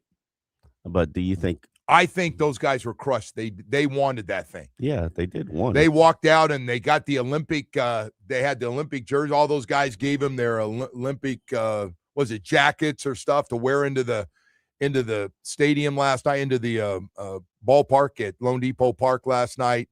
They wanted. They all talked it. It wasn't just hyped up. They understand. And they also understood if you don't win it all, you're going to get blasted. I've been saying that for 2 weeks. If the United States doesn't win this whole thing, I don't care if Dominican beats them, Venezuela beats them, Italy would have beat them, or anybody else. Failure. They can't win. It's like United States in Olympic basketball. I know the world's getting a little closer, but if they ever lose that thing, we did. People. We did. We got 2 documentaries about it. Yeah, that was a long time ago, though, right? No, I mean that was the LeBron era. The LeBron got him. Did back. LeBron's team lose an Olympics? In 2004. Oh, they did. You're right. Yeah, The Redeem team in 08 came back. Yeah, that's why we got these things like the Redeem team and what's the Dream Team. We had to create the Dream Team because we lost it back in the day. So we had to bring out the big guns. Well, they had their big guns. A lot of I'm not saying maybe you could handpick a couple other guys from the United States you would have wanted to play, but that lineup, Bobby Witt, Kyle Schwarber. You go through that list of some young, talented dudes and some veteran guys. Judge, they had a lineup, man. They had a big-time lineup, but you can't have those 3 guys I just mentioned not by accident go for 10 in that game.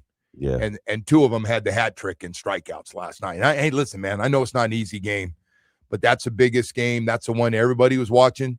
Night it wasn't on Fox 1 last night or Fox 2 or Fox 27.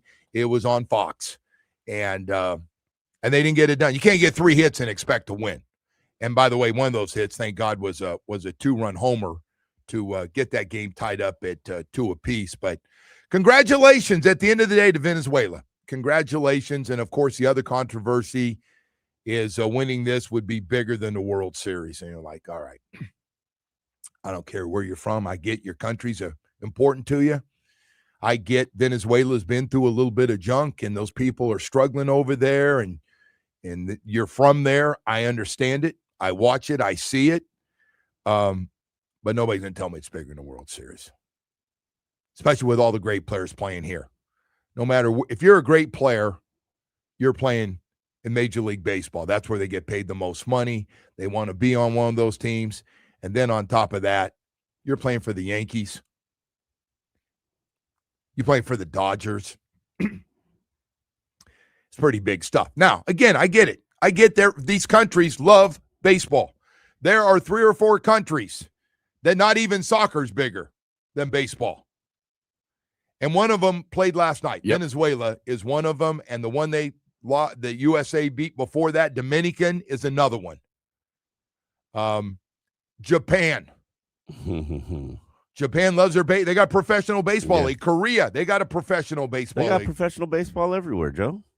Now, the question is, we say here we're at our American superiority, and we think our baseball and basketball and soccer is better. No, we don't think our soccer is better, but we think we're better than everybody else. I mean, our baseball, basketball is better. Yeah, That's why the best of the best come and play here and get paid more than anybody else. Okay, but the Europeans are still taking over our game here. But where are they playing? Are they playing for FC Barcelona or are they playing for the LA Lakers? Nah, because we know how to market it and make it work from a money and TV standpoint. You know, this is the big. I'm not saying okay. Hopefully one day soccer gets there too, but why can't we penetrate that world? No, I will say this, and we do have players, especially in the NBA.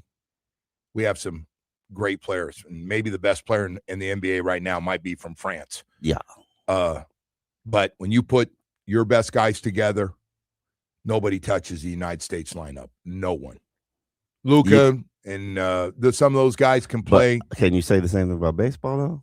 No, baseball. Listen, I don't know. Okay. No. To your point, that Dominican lineup. Now that lineup last night, Venezuela should not be beating the United States.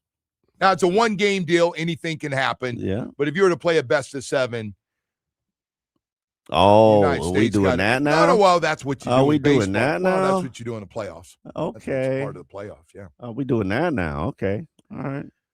But Dominican lineup, hey, listen, that Dominican lineup they threw out there, I take that over the United States. What do you think? You with me on that all day?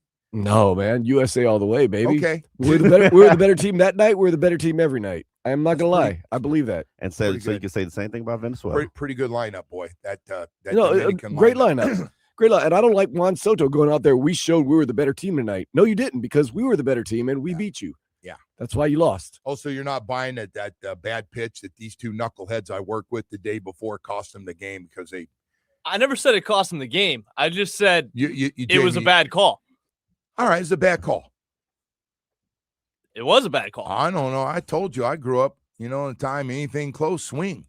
And we're talking about the USA, and they lost to Italy too. They got smoked by Italy, which a lot of those Italians were Americans, but it was a rough showing for the Americans. They made it to the final, but they got smoked by Italy. They almost lost to the Dominicans, and they lost to Venezuela. Yeah. No. Listen, and you have 3 hits. Truly, you deserve to win. Joe, you play baseball. Last out of the game, 2 strikes. Anything close to the zone, you swing it. All day you come from the same school I do. You swing. I mean, I'm not saying swing in the dirt. No, but if it's close, you swing. Jamie's showing me close-ups after the fact, and it's like making it look like it's 2 feet short of the box. God, yeah, that's a horrible. That's a horrible little ball, man. See, look at there's now you got Omar. No, he put it. You're a bad guy. All right, we got to go to break here, man. We got to go to break here. And look, I don't want to be one of those Americans who think we should win at everything. Oh, you sound like I know. one. And stop, man. I'm glad. What's wrong with that? Every other country thinks they should win. You too? It's okay for other countries to be like, we should win everything. We're the best country. No, every country wants to just take you out. That's what it is. I don't think we should. I think hockey, Canada's teams, loaded. Yeah, they whoop you. And they just no, they lost. didn't whip us. No, they didn't whip us. No, they didn't. No. USA won gold, baby. Come on. Oh, I forgot. We did win. All right, my bad. We won that. We won. Okay. We're good in basketball. We're struggling a little bit in this baseball thing. We seem to be. We're just coming up a little bit I didn't even know we still had people that play baseball. I don't. I didn't. Do we? What do you mean? Development. I mean, I live in Miami Lakes. Kidding, man? Bro. Baseball still. You got to get. Don't do Dade County Inner City. Please don't do that when you talk about development of baseball. No, I'm not doing that. Do that. I'm not doing that. That's a bad example. I'm not doing that, but I'm like California kids all over are playing baseball. All right. Okay. There are parts, and by the way, even baseball down here is still big. We still get a lot of guys that get drafted. There's coaches listening or driving in right now at some high schools going, oh no, we got some 1st and 2nd round kids down here. We got a lot. I know you're wrapped up in that only NFL and D1 football scholarships. Basketball's taking off around here. Listen, basketball, they got a lot better baseball players than basketball players down here. You're right. Actually, you're right. Yes, you're correct. We got some high schools down here that are listening right now going, oh yeah, then too many people want to play that Douglas team's been a powerhouse. My boys over there, American Heritage, Plantation, Doral had some good teams. I'm probably missing some people now. I'm going to get you're about to get some calls now. Well, I got to tell you, if we're ever injured, you can all go to Baptist Health South Florida. That's the best news here. Sports medicine program. Saw Dr. Swartzen yesterday, man. said, Doc, what are you doing? He goes, I got the tennis tournament here today, man. I'm taking care of all the men and women here. So, all right. Hey, and I always go, hey, where do the pros go when they get injured? And they go, enter Miami, the Heat, the Panthers, and the Dolphins. All trust that great sports medicine program they have put together at Baptist Health, South Florida. That thing is buzzing, man, with great doctors. If you're going to be a top sports medicine program in the country, one of the best, you have to have great specialists. You have to have great facilities. You have to have great team doctors, and they got them all. When you talk about specialists, not only for the knee, but shoulder, foot, and ankle specialists, hand specialists, back, hip and knee replacement doctors, Achilles. Hey, man, they do it all. There's not an injury they haven't seen and they haven't operated on every day. They know how to fix. It's about getting you back out quickly, back out playing the sports that you care so much about, team and individual sports. And you got to have great facilities like Doctors Hospital in Coral Gables, Hard Rock Stadium next to the training facility of the Miami Dolphins, and also 595 in Pine Island in Plantation. Visit baptisthealth.net/ortho. Do it today. If you leave, you know what you'll miss.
Maybe you stayed up and watched the Heat just get hammered in the second half of that game. They got outscored by Charlotte 77-49.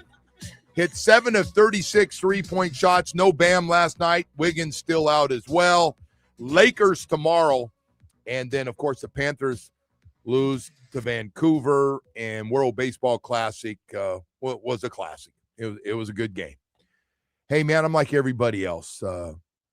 Omar, I can't speak for you, but I like to see how everybody performs in the biggest games. I do. And when you get into a clutch situation, that's why I love golf, to see how guys hold a lead or if they're trying to catch back a stroke. But mostly guys that have a 1 or 2 stroke lead, can they hold on in the last 3 or 4 tough holes that the PGA has?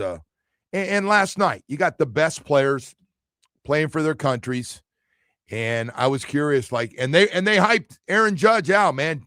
Jeter did a one-on-one with them, and hey, man, both Yankees, and we've been through it, yeah, and and how do you handle pressure and everybody? I mean, they were stroking him, and struck out 3 times, goes 0 for 4 in a game, and happens, Joe. It happens. No, it happens. No, that's part of baseball. Yeah, but it's the biggest game. He's Aaron Judge. I think, and don't think, but he will. And by the way, don't think he just goes back. I don't think. And tell me what you think all day.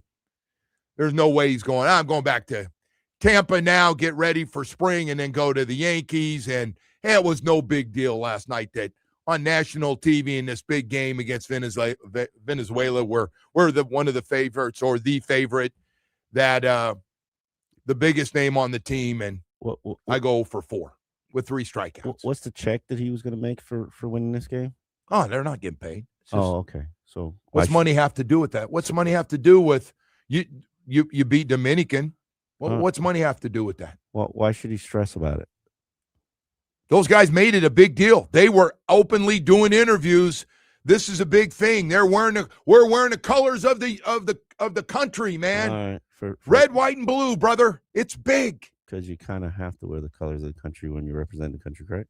Why are you downplaying this, man? Because you got a little Hollywood in you today. You're a little bit of a downer today. I just want to let you know you're a little bit of a friggin' downer. I know you're not a big baseball guy. No, but I'm just saying, like I think he'll be all right that he's. Oh, he will be. Yeah. But this one's gonna sting. You don't think this? For what? 48 hours? I don't know. They're saying. By the way, you know what they're talking about?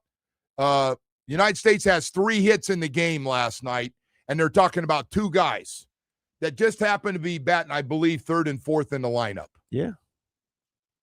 Because Schwarber didn't get a hall pass either after the year he just had with Philadelphia. I think they'll be all right. They'll be fine. They got paid. No question. Financially, their life does not change. But there's some pride to want to win that thing. Hey, man, they didn't make any money going over the Olympics. United States beat Canada. Yeah. Okay. You talking about hockey? Yeah. What's the difference? We're talking about big games. And they celebrate. You're right. They wanted to celebrate. Okay. And they lost. So Russia, every Canadian player that played hockey, they're in a rut. It impacted the rest of their NHL season. I think they went back, and there was a little hangover from Canada. If you don't think the top players weren't affected from Canada losing that, including 2 of them that played for the team here known as the Panthers. Yeah. And Kachuk's over there celebrating with the gold, and they get the runner-up, better known as the fake silver. I think Connor McDavid's torn up that Canada lost. I think Connor McDavid losing these Stanley Cups and losing that. I mean, yeah, I think he's affected. He's making all the money. Don't get me wrong. He's making plenty. Whatever he's making a lot of money as the greatest player in hockey. Okay. But you don't think they're effective? Well, you act. Yeah. Omar. This is a part of you that I just tells me you didn't play a lot of team sports. No, I did play a lot of team sports. I played baseball. I wrestled. You're proud for your country. You're proud for where you work at. You work at the Miami Herald. You're proud of your paper. You're proud of this radio station.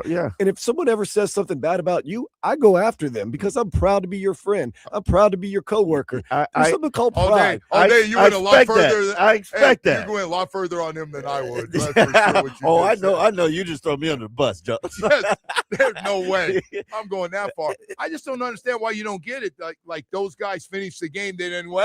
Time to go back and get my $50 million a year. later. See you, boys. Honestly, you know why I don't get it? Because I know so many football players who Football's nothing to do. They're not I part know, of this. I know. We're not playing But against other okay, people but they're around about the to play country. flag football for Ah, competitively. that's All I'm saying is maybe because of the football mentality, Joe, they lose, they don't care. That has nothing to do with this again.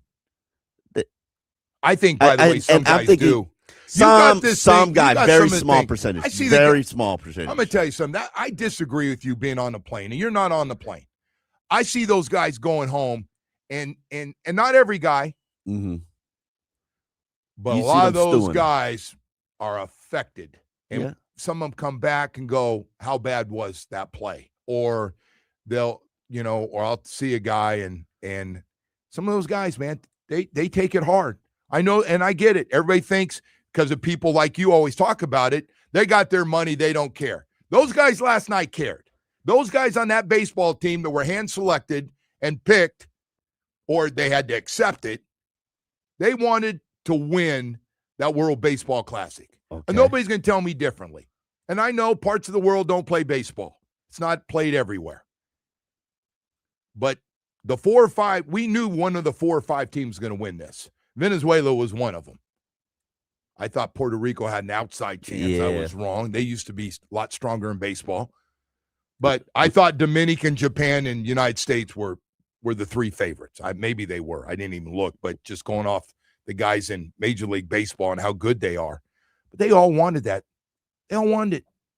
And I'm not saying it's as important here as it is in Venezuela or Dominican or Puerto Rico or Japan. But those guys playing last night wanted to get that gold. They wanted to put that gold around. And they knew if they came up short, it was going to get critiqued, to put it nicely. Yeah. I say critique because and everybody's going to look at the best players and how they play in that game. That's just the way it is. Nobody played well, though. One guy, Harper's fine. Harper had 2 of the 3 hits and hit the one to tie it up. And Philly's hoping they get that Harper and he stays healthy and has that kind of year in Philadelphia, paying him a lot of money. He wants to get another contract.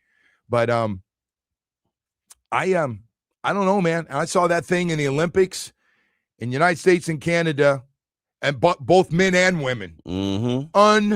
Unbelievable. Okay, so you're fueled by this pride, this American pride. Okay. I know there's a lot of crap going on in the world, but that, to me, there was none of that last night. I didn't see any politics watching that game. And I know what's going on in Venezuela. I'm not stupid that, taking their oil and whatever stuff's going on. But that thing was about Venezuela. Those guys grew up there.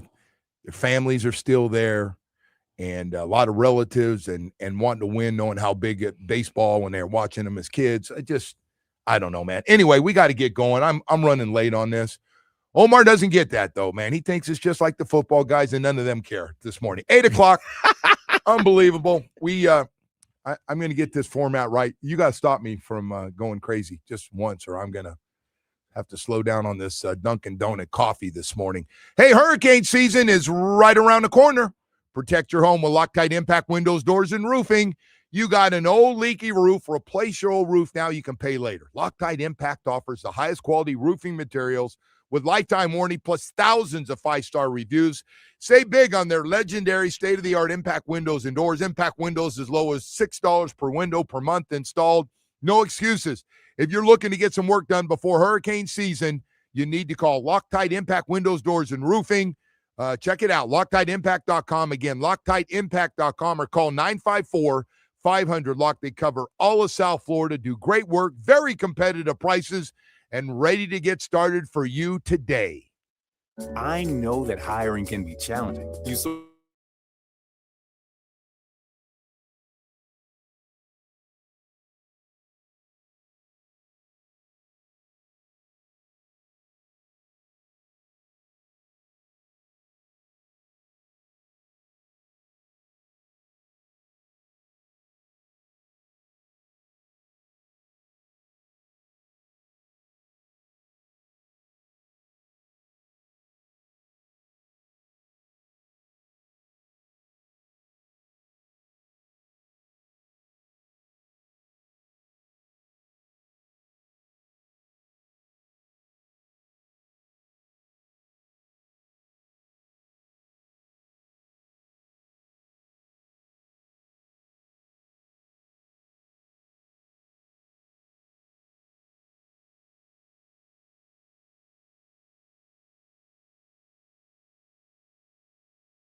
The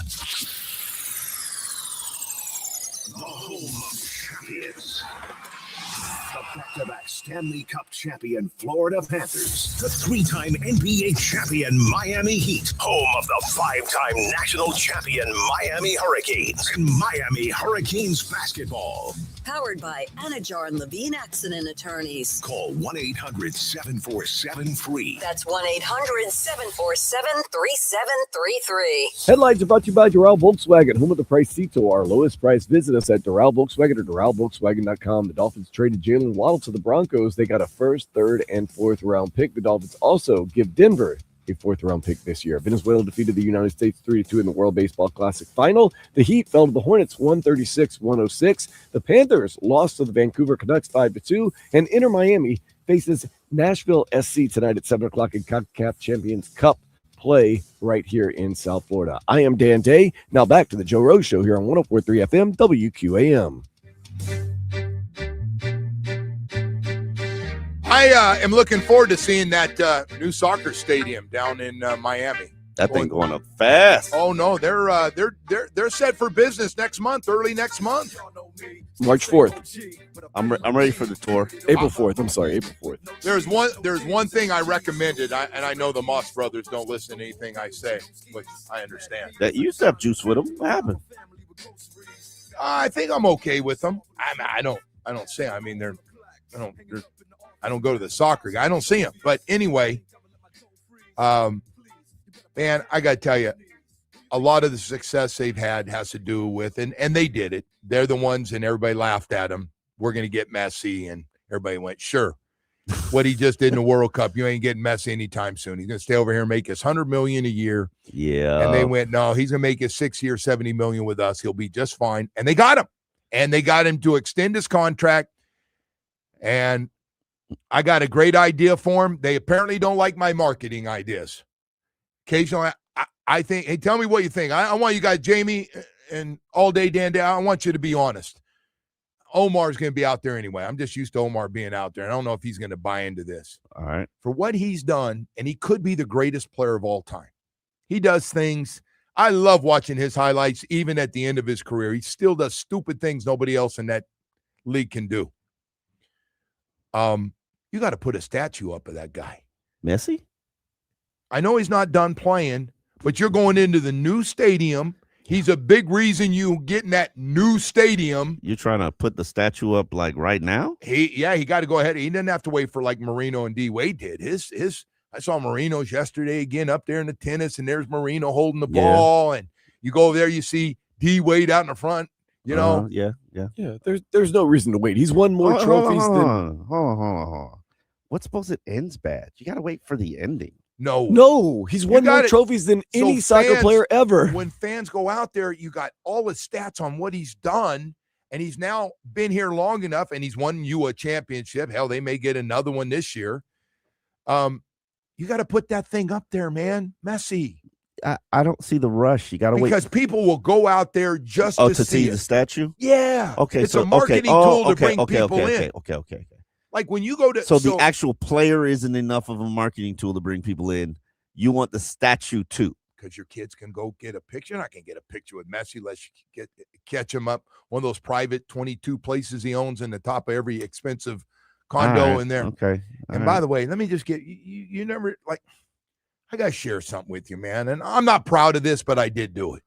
So I made my whole family a few years back go to the new ballpark in San Francisco. Okay. And that's not unexpected for you. No. Yeah. And I go, hey, there's something special. You got to get your picture taken. There's Willie Mays in the front. So they didn't know who Willie was. I'd tell them, that's old school. Mm-hmm. God bless Willie. He's no longer with us. But I got that picture. Because Willie's the greatest player of all time. Mm-hmm. If you're a Giants fan, Willie Mays the greatest of all time. I don't want to hear from any New Yorkers unless you had him as when Willie Mays was with you. And then I go, no, we're not done. They go, what do you mean? We're not going there. I go, no. Oh, no. We're walking around. We got to see McCovey Cove. Willie McCovey's out there. So they're going, oh, my God, this is too much. Why can't we just get in there and get the great food? They got the garlic fries and the calamari. And, garlic fries? Oh, they got it all. Okay. You can't go in there. It smells like garlic fries right off the bat. It goes right into the bay. It's beautiful. But anyway, yeah, so I think that's kind of a cool thing. When you go to that park, Willie's in the front waiting for you with that picture. All right. Okay. I see. I think that Messi thing, and I know they waited till they were all done playing. To your point, it's a good one. But why not enjoy him while he's here and see it? Why do they have to wait? I mean, if things end badly. The Moss brothers think differently. Omar, you go to Heat games. There's a line in front of that, whether you like it or not, Dwayne Wade statue. I take a picture of just about every time. Okay. Omar, there's no question. Omar got a little Wade groupie in him right there. He's taking that picture with his dates. I have no idea what you just said, Dave. I got a scouting report. You had a little date with you at that game the other night, too. Anyway, I don't know if you're listening out there. I'm a big fan of Columbus and all the things Moss' family has done. And you see Moss is doing just well. I see the trucks are everywhere. They're killing it down here. Business is good. I just think that Messi thing would be a nice touch, man. Little Messi area. It's a little early, though, Joe. It's a little early. I mean, shouldn't they, on the strength of a new stadium, how about we just let it roll 1 year before we put the statue up? Just one. And then maybe we bring the statue to try to drive traffic the next year. Well, it's definitely going to be here when he's gone. Yeah, right. They're going to be a Messi when he's done playing. I'm kind of with Omar though. You got to wait till he's done playing. You got to have the dismount because things can go south over here. Not even. You just wait till he's done playing. There's nothing going south. And then you can. That career is the story's written. I don't know enough about soccer and I'd be a complete phony if I tried to tell you he's the greatest player of all time. For those of you that are older, been following. Yeah. And you're talking about marketing, but he definitely one of the best of all time. Wouldn't it make sense to wait till the career's over? And you're going into a new building. You still get some juice from Messi even when he's done playing because you unveil the statue. Absolutely, you going into a new building. Everybody wants to see the building. I want to see the building. I haven't been. I want to see it too. I haven't been in an animal. I want to be. I hear those suites are unbelievable. I don't know if I want to sit with the average people, but I want to sit up there with the. Joe, that's not something you should admit, sir. I don't want to do that anymore. I know where you're coming from, but that's not something you should admit. I don't want to sit with everybody else. It's like I don't want to park next to everybody. Let me tell you something, man. You tell me I don't know where you park. Oh, you park out where I park. Yeah, I'm all right. Do the fans beat you up? Do they wait for you? Yeah, of course. When walking in, yeah, come on. No, walking out is the worst. Oh, no, I walk out much later. I walk out much later. Well, that's true. Yeah. I mean, I got to I make a run for it with Jimmy. We make a run, and Jimmy just kind of puts his head down and hits the car. You guys should have escorts. And I stop, and I know it's coming, man. Yeah, you know. And then it gets so bad they go, you don't have the guts to rip this guy and say his ass needs to be fired right now. You won't do that tomorrow, will you? And you know it's true. I'm like, wow, you're friggin' calling me out, man. I'm just literally like going down. You can't even like process the loss. And if you had this one happen, the guy's walking with his two sons, and they have their Tua jerseys on. I go, oh, here it comes. And I get the Tua thing. If you put more around him, he'd be playing. I said, that had nothing to do with some of the throws he made today, sir. Yeah. But you go, and so you get that one, and the other one is they come up and they go, how many years? And they're flying in town. Came in from Orlando, season ticket holder. Yeah. How many years? How many years before we get this figured out? You tell me how many years and why I should be here. What? Yeah. And meanwhile, the guy I've seen 12 years in a row, he's always here. The guy tells me every year, he goes, I'm done. Joe. I go, you told me 12 years I've been seeing you out here. I get it at the gym every day. It's the same I can't go nowhere, Joe. It's the same conversation. I know you live it too. It's the same conversation. That's why I'm numb now. I'm numb. I can tell you're numb by some of the stuff you said today. I'm numb now. We're starting over, and you're numb. I am. I want to. Well, I don't know. Then show me something. Show me something. Well, give him some time. I will. But give John Eric Sullivan a chance to go out and do a draft. What's 365 times 3? That's how much time he's got. Okay, he probably got a good idea that you see today's game and the turnover. 8, 9 jobs a year, 7, 8, 9 jobs a year. Yeah. Players know it too. That old turnover's coming with them. I know. I like the fact that we reset it all right now. So There ain't nobody to blame. We're not going to play that blame shifting game John that we Eric play. Sullivan hasn't done anything wrong. I didn't say he's done anything wrong. I He's support. just cleaning up the mess. They like handed the mess over. Go here. Here, fix You're it. in debt. Yeah.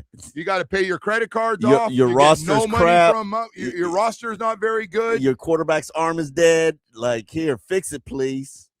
Yeah, you're right. You're right. So here we are. So my thing is, John Eric Sullivan, go get him. But you have to have a good draft. You got to find some players. We are now watching your drafts versus the drafts we've had with Chris Greer. That's correct. That's all. And So I'm Chris- saying I'm not even trying to be mean to Chris. I know there's a lot of dogpiling going on, and Chris and I didn't talk for probably the last 3 or 4 years. It was awkward. I'm not going to lie. I'm laughing because I'm thinking like at least his wife didn't take shots at you. No, you had that. I didn't have that one. She didn't see me. She would have got me. I had some wives get me through the years, though. Yeah. I got the combo one year of Tony's wife and Jeff's wife. Oh, They didn't like each other. I go, my God, and that I was- finally yeah. told them like they didn't like each other, and I go, well, you two actually have something in common, and they went talking to me because I was killing both their husband, and I go, actually, you guys have something in common. They're what's that? You both hate me. Both hate me. I like to say dislike since it's sports. I don't know, Yeah, man. it's If you go around, somebody's correcting me the other day, and I appreciate it. I'm trying not to do it. I go, I hate that guy. Ooh, it's a little strong in today.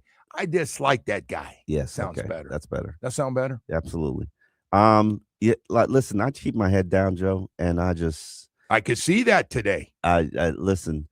I hold myself accountable to this fan base because they're the people I have to answer to on a daily basis, just like you. And I don't care what anybody in that organization thinks because I've been through 7 different cycles of them. And Yeah, we've been through cycles. Yes. so just get the job done. Yeah. I don't care. Just get the job done. Yeah. No, it really doesn't matter what you say or anything. It's show me. I'm Yep. with you. It's show me. But John Eric Sullivan, make no mistake about it, probably wouldn't have the job if not. But we screwed it up. We dead capped your ass to death.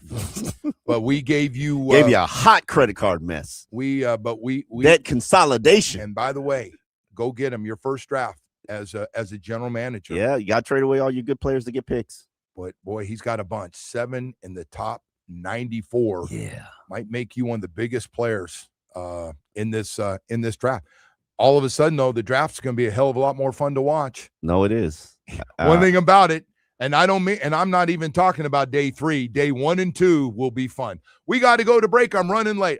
It's so bad Omar's even giving me the break. Will you please go to break? Even I know you need to break about 10 minutes ago.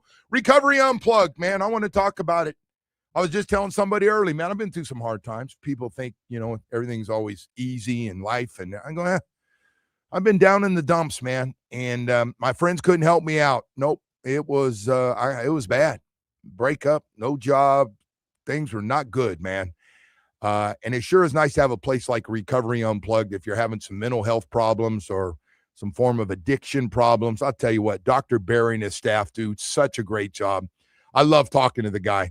A new year means fresh starts for new goals and a chance to reset. And if your mental health needs a comeback season, Recovery Unplugged Behavioral Health is here to help you with a beautiful mental health residential program right here in Fort Lauderdale. They've helped over 20,000 people nationwide with expert care, music-based healing, innovative treatments like ketamine therapy for depression, anxiety, and trauma. If you're off the road and having trouble getting back on the road again and you really would like to and your friends are worried about you, make this the year you put yourself first. Call 954-737-4508 or visit recoveryunplugged.com. New year, new you. Recovery Unplugged. Heal out loud. Let's go. Turn me up.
of good stuff going on.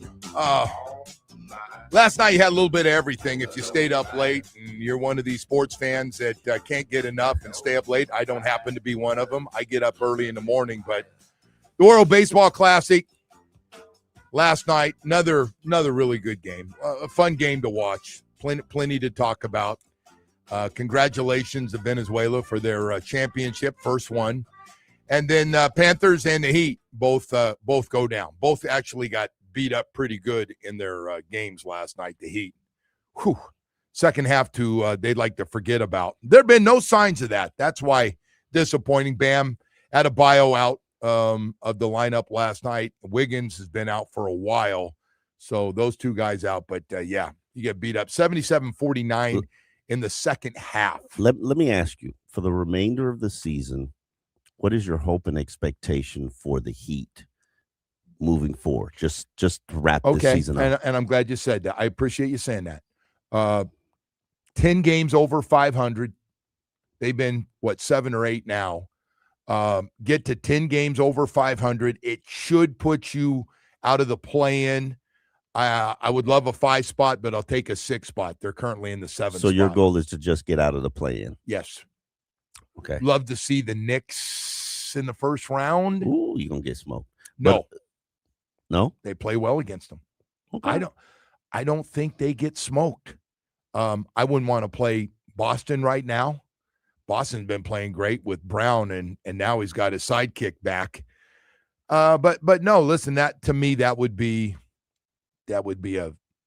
that's my goal for them. And they may not win the first round. You're right.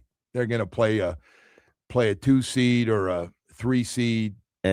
And I understand we didn't make maybe a 4 seed. We didn't make anything happen via the trade. That's fine. You know, I trust in Pat Riley. I do understand, he's got patience. So he's eventually going to get. Oh, I don't think at 80 years old, I don't think he has a lot of patience anymore. That's funny you said that. I don't think he does. I think he's buying in that they got enough talent and Spo that they're playing a lot better. You're thinking this talent is going to eventually click? No, not to where it needs to be. No, they need to add another piece to it. I think they need to chop this thing up and sell these parts and get them. I think a lot. They do need to make some changes. Yes, they can't just run this back. I agree. I don't disagree with that. I mean, right. There's a lot of pieces and a lot of parts that Bam ain't going anywhere. Yeah, no, Bam is not going anywhere. But there are a lot of pieces and parts that are attractive. I just don't necessarily think they fit together. That could be, but he's got him playing pretty well. Minus that game last. I got to forget about that game last night. They just got cooked in Charlotte, but. We'll see. And by the way, their schedule is going to pick up. They're not playing Washington in back-to-back games. They've got the Lakers tomorrow night. We don't know if LeBron's playing or not because it's a back-to-back game. LeBron usually don't play here. No, he's not big on playing here. No. I don't know if he looks at Riley and kind of laughs and like, I don't care. But Luke is a great show, leading the league in scoring and has been hitting lots of big shots. And then on top of that, I think they travel Saturday to Houston to play the Rockets. So they've got a tough little schedule. Hey, by the way, speaking of the Marlins, we've got some tickets to give away. We're going to be giving away the rest of the week, I think, if I'm not mistaken, to opening day. Opening day tickets. Now don't light the phones up right now, but in the 9 o'clock hour, we're going to have 2 tickets. 9 o'clock, people. For the opener. And I want to tell you what's going on.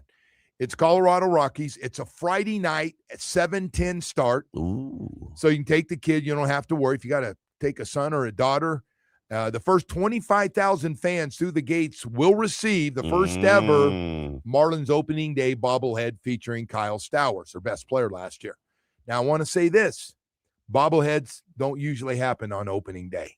They want to get a big crowd out there. I'm not done because also – they're going to cap off the night with a spectacular post-game fireworks show. Ooh, so it's a fun one. It's a fun Friday night. You get the fireworks at the end of the night.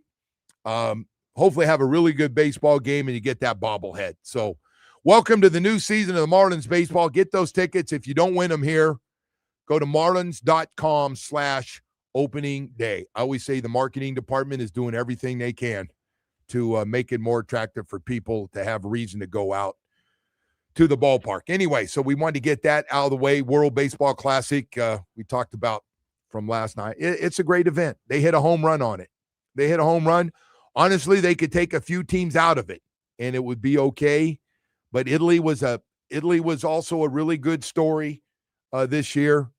And then last night, I didn't think Venezuela was going to win this whole thing. So what a hell of a story for them on a night where the United States of America, 3 hits, two of them by Harper, including the 2-run homer that he had in the 8th to tie the game up at 2-2. So they had some chances, as quiet as the bats were last night, to still win that game. But anyway, besides all that, we got Jaylen Waddle trade happened yesterday. And you're going, oh, boy. First thing, when I saw Jaylen Waddle traded, it looks like Jaylen Waddle's traded, and everybody trying to jump everybody to get to that story yesterday, Omar. And I was wondering what the pick was. And I saw Denver, and I went, ooh, is this the first round? And it is, 30th pick in the first round and a 3rd-round pick. Yeah, that's important. Well. That's where the meat of this draft is, Joe. Can you ever remember us having 5 3rd-round picks? Is that what it is? It's 5 now, right?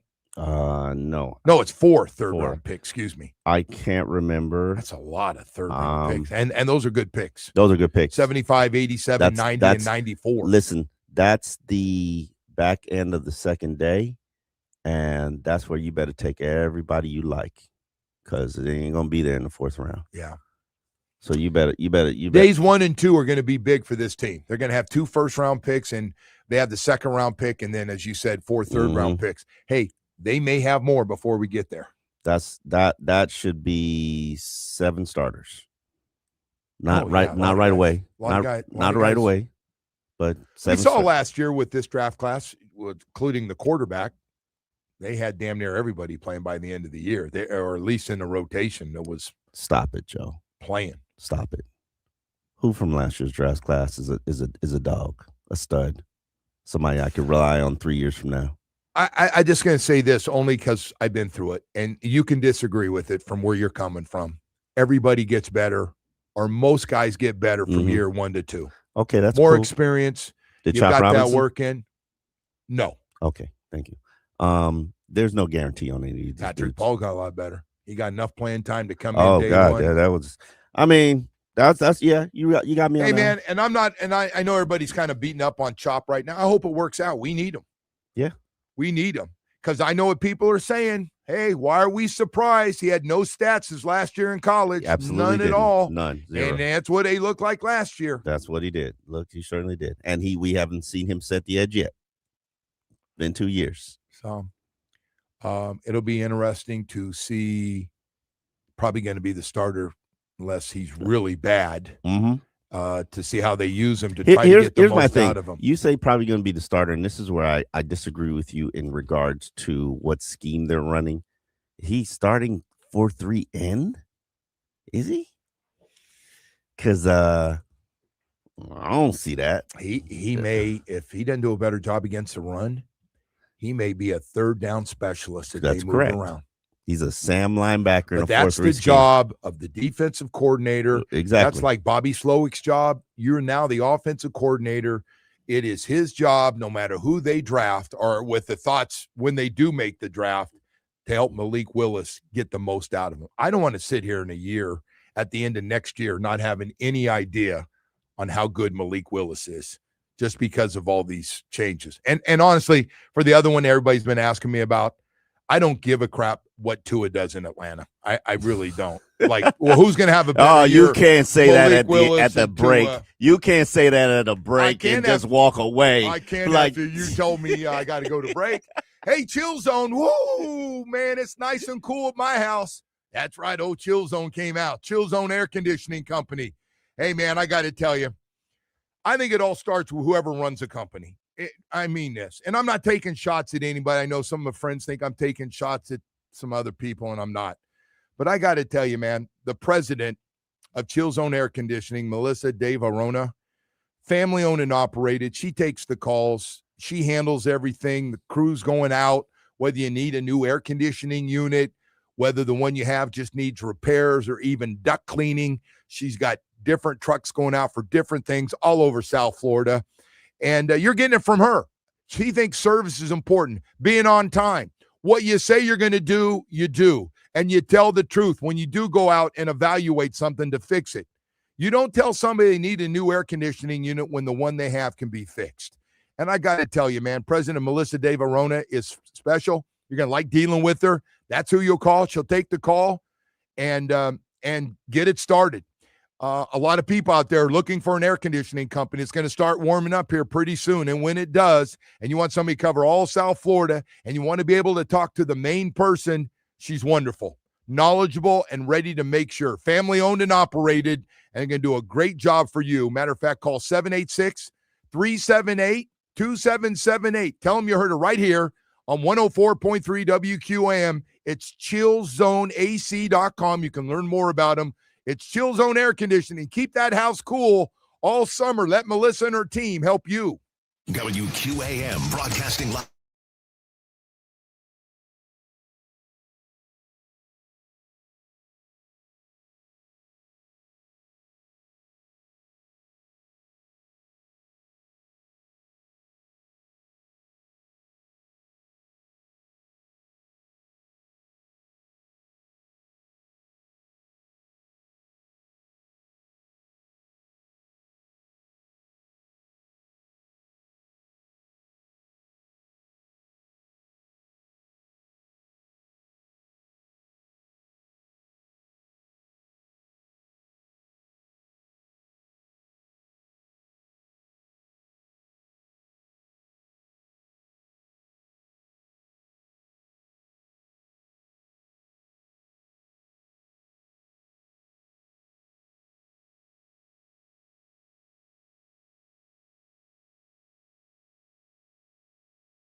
All right, welcome back. Good morning, everybody. Joe Rose with you. Omar Kelly with you all day. Dan Day. Always nice to have him. Who's the other guy in there? The guy does that social media stuff. What's that guy's name, man? That guy's good. Hey, we've got plenty to get to here with the news breaking yesterday. Jaylen Waddle trade to the Broncos. Definitely helps the Broncos get better, man. If he's in one-on-one situations, he's going to help them. Yep. You agree with that, right? He's a great complimentary receiver. I agree.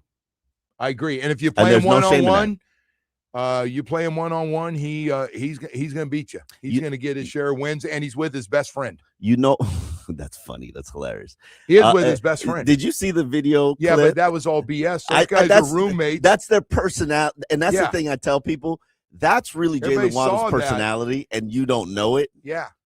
But, yeah. So I saw that, and guys are going, hey, what happened with Surtain Jr. and Waddle? And I go, because I had just talked to Patrick's mother. Yeah. And she said, they're best friends. Jaylen's been staying since he was at Alabama, comes down and stays with us all summer and works out. Jaylen Waddle been coming down here forever. I didn't know all that. Yeah, they are. And so they're tighter than wet spaghetti. Absolutely. Yeah. And that's Jaylen's personality. People don't realize this because he's really a joker. They're roommates in college. Yeah. And you know all that stuff. Yeah. He's really a joker. He's got a great personality. He just, when the cameras come on, he just turns it vanilla. Cameras go off, he goes right back to being a joker. Yeah. So and what I love about the trade for Denver is, and this is what the appeal to Jaylen Waddle is, there's no diva there. The personality is. I agree. That it's like. So I almost wish he would have wanted. Yeah. Because you wish you would have turned the diva up more. So I saw, and I have a great example of this. I saw Clayton and Duper. Mm-hmm. And they usually was Dupe fighting for more targets. But Clayton felt the same way. If he saw Dupe catch a couple and Dupe sitting there with 3 catches for 60 yards, he would say, hey, man, you know, the guy on the other side can't cover me either. And, hey, why aren't we doing this? And so they were constantly politicking. They got along great. They really did. It'd have been easy for them. And I think Nat Moore being in the middle really helped. But Jaylen Waddle was absolutely the perfect second receiver when you got that personality that we had, and we just and Tyreek Hill. That's not for everybody. No, everybody can't handle that. And I would say his personality came off like a lot like Brian Hartline, where it's like he can handle all the personalities in the room. And there's a beauty to that. And especially with receivers, because they always have this look at me mentality. You know this. And if you have a receiver in that room who doesn't have that me mentality, it benefits everybody. So that I'll miss. The one thing that his removal from this team makes me wonder about and question, and I'm very curious, where are the leaders? Okay, we got Jordan Brooks. Okay, we got Aaron Brewer. Patrick Paul's going to probably emerge as a leader. Devon Achane for now. I want to see how this Achane, we're going to get in that in the 9 o'clock hour. I want to talk to you about that. I'm trying to figure out what Achane's thinking right now. His sidekick. We're talking about those. I can tell you what he's thinking. Give me my money. End of conversation. So they can tie him up for 2 more years easily. They can. They have the rights to him. Yes, that's if correct. they want. Or they can try to work something out. He's 24 years old. He's a young running back. And honestly, if we're to have a foot race, I'm not sure you name your fastest running back. There's a guy can fly in Detroit. I don't think anybody can beat him. I mean, he's already posted the fastest time. Yeah. No, he can. Yeah, he can fly. No, he's a 10-100 meter guy. If you're going back to Texas A&M, yeah. he ran track. The only concern I have about him is the durability because he's small. And if you do add it up, he's had some medical issues every year. Yeah. But he's made it. What back isn't going to have medical issues every year. Anyway. And I also like the fact that he doesn't take direct hits. No, he does a good job. He's like Frank Gore, where it's like you're not going to get a direct shot at him. And yards after getting hit too. He's good, getting the most out of him for a guy 190 pounds. He did a good job. So let's get to the Waddle thing. They were breaking him down, and I know Denver people some of them are listening right now and wondering what we're saying. And I think it's a great trade for Denver too. Lack of targets. I thought Tua did a crappy job. I understand there were plays called for him, and Tua couldn't get him the ball. Correct. That is fact. So Tua didn't feel confident enough throwing those balls. Well, but he came out with that thing in one press conference. One of his top 5 dumbest things you could say for a quarterback that's been in the league. Which one are you talking about? I couldn't see him. Eating chip. Oh no. Okay. Yeah. Oh, no. I couldn't see him. Yeah. No. I got those big guys in front of me. I can't see. But you know what Waddle said in response to what was going on? And it's funny because you say that. After that press conference, I try to get the real story. And Waddle was like, I wasn't running the right routes. You say whatever you want, but you don't say that as a quarterback. I know you don't. You can't. And you don't tell the world that Josh Allen can do all these things you can't do. Damn. I mean, come on. Next you're gonna tell me about the chips and how difficult it is to play quarterback and sitting on the couch eating chips. Is that what's next? I'm not doing that. I'm done. Okay. We got one a week. I'm not doing them. I'm not doing them all. Listen, I like Tua. He's gonna have a hell of a season in Atlanta. Listen, he's gone. He's every week he's in Bahamas. You don't think he's getting some stem cell work done? I don't know. I don't know what he's doing, but hopefully he can do something with that arm. Yeah, no, I hope so too. I hope so too. And by the way, I wouldn't mind him going to spend some time in spring training with some baseball players and learn how to slide. I'm being serious about that. Learn how to slide and know when you slide where the first down marker is. He could just slide. He could just dive forward. They can't hit him diving forward. I don't know why he never does that. I don't know why he doesn't do it either. But it's a great question. But that's not our problem anymore. Yes, it's not our problem anymore. But I'm not going to sit here and like have everybody go, well, look at Waddle's doing in Atlanta compared to what Malik's doing. Okay. I mean, look at what Tua's doing in Atlanta. Tua's doing. Yeah. No, it honestly, we're going to be able to compare. And how are you going to compare that? It's not going to be fair, and it's probably going to be embarrassing just initially. But we also know that Tua is going to disappear in December, which is what the norm is. You got a lot of indoor games. They do have a lot of indoor games. He's in indoor division. So, hey, the other thing is, and I just want to put a halt to this right now because the national stories are just all over the place on Waddle and now what the Dolphins are going to do for a receiver. Stephon Diggs is not a good fit here. It's not happening because it's not happening, but it would be a good fit here. How's that a good fit when you got a brand new young team? Sometimes you need an alpha. I will never run away from getting dogs. Yes, they got drama. Yes. How much drama are you going to put? Stephon Diggs got his share of stuff right now. Whatever happened, I don't know if it's true. He said, she said. Yeah. I don't care about the kids. I don't honestly. We got a guy that's got a ton of kids. Yeah, I don't worry about all that. I don't either. Is he still a player? Is he still a dog? He is. Could you use him? Absolutely. Will you target him? No, you will not, because you clearly don't want that kind of personality around a young team. Okay. However, you damn sure know you desperately need some talent at wide receiver. What you gonna do? Build a roster with Cedric Wilson? No. Okay. You're gonna hit the draft. The theme of the day. Hey man, let's go back. Theme of the day here for 9:00 hour. The draft. Got a lot of receivers in it. Hey, you can start saying some of the names you have if you're not aware of them that are out there. Jordan Tyson, Carnell Tate, Kai Lemon, Omar Cooper, Cooper, nice strong big body from Indiana. Indiana's got some nice receivers actually. Yeah. So yeah, there's gonna be some guys in that Denzel group. Boston, Brevin Thompson. It's a lot of receivers. I'll tell you what, the kid for Louisville had a really good game against Miami inside. Was it Brown? 6'2", 220, big thick guy. But you know what's up with the draft when you go that route? It's gonna take them a minute.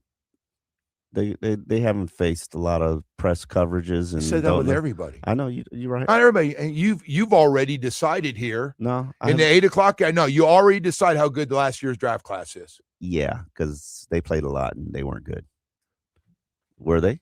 Can you give it some time to come back? Now they know what they need to work on. Okay, maybe one or two of those you guys. Didn't answer the question. Were they? No, we didn't see enough consistently enough. No. Okay.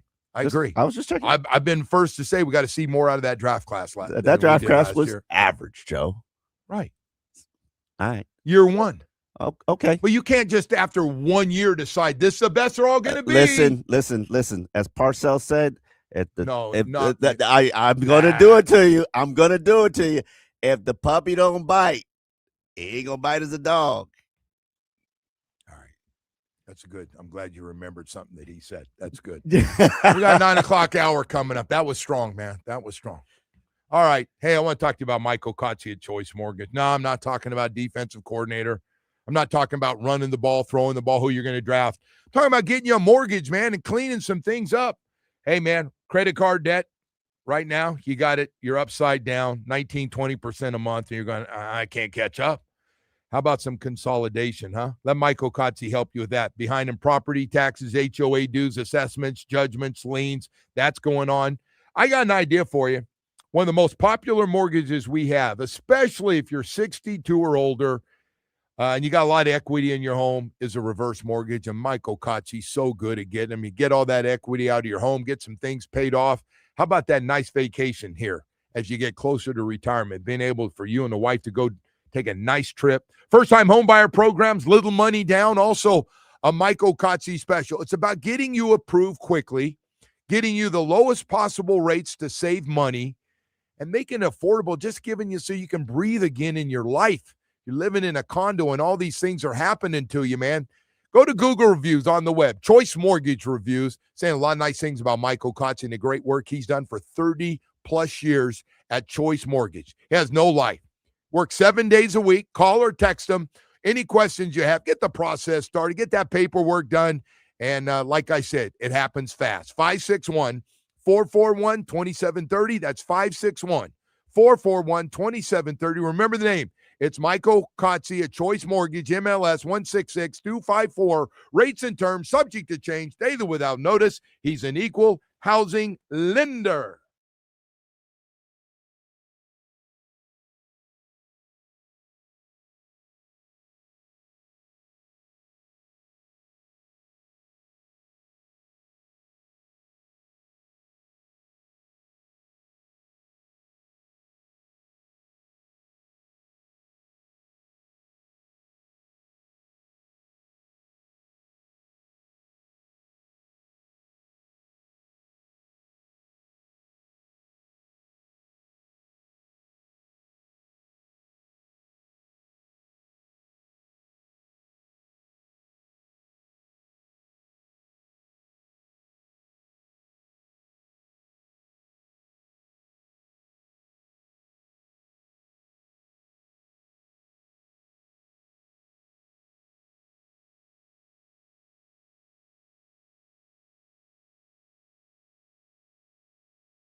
Florida sports lives here. Powered by Anajar and Levine Accident Attorneys. Call 1-800-747-FREE. That's 1-800-747-3733. Headlines are brought to you by Doral Volkswagen, home of our Pricito.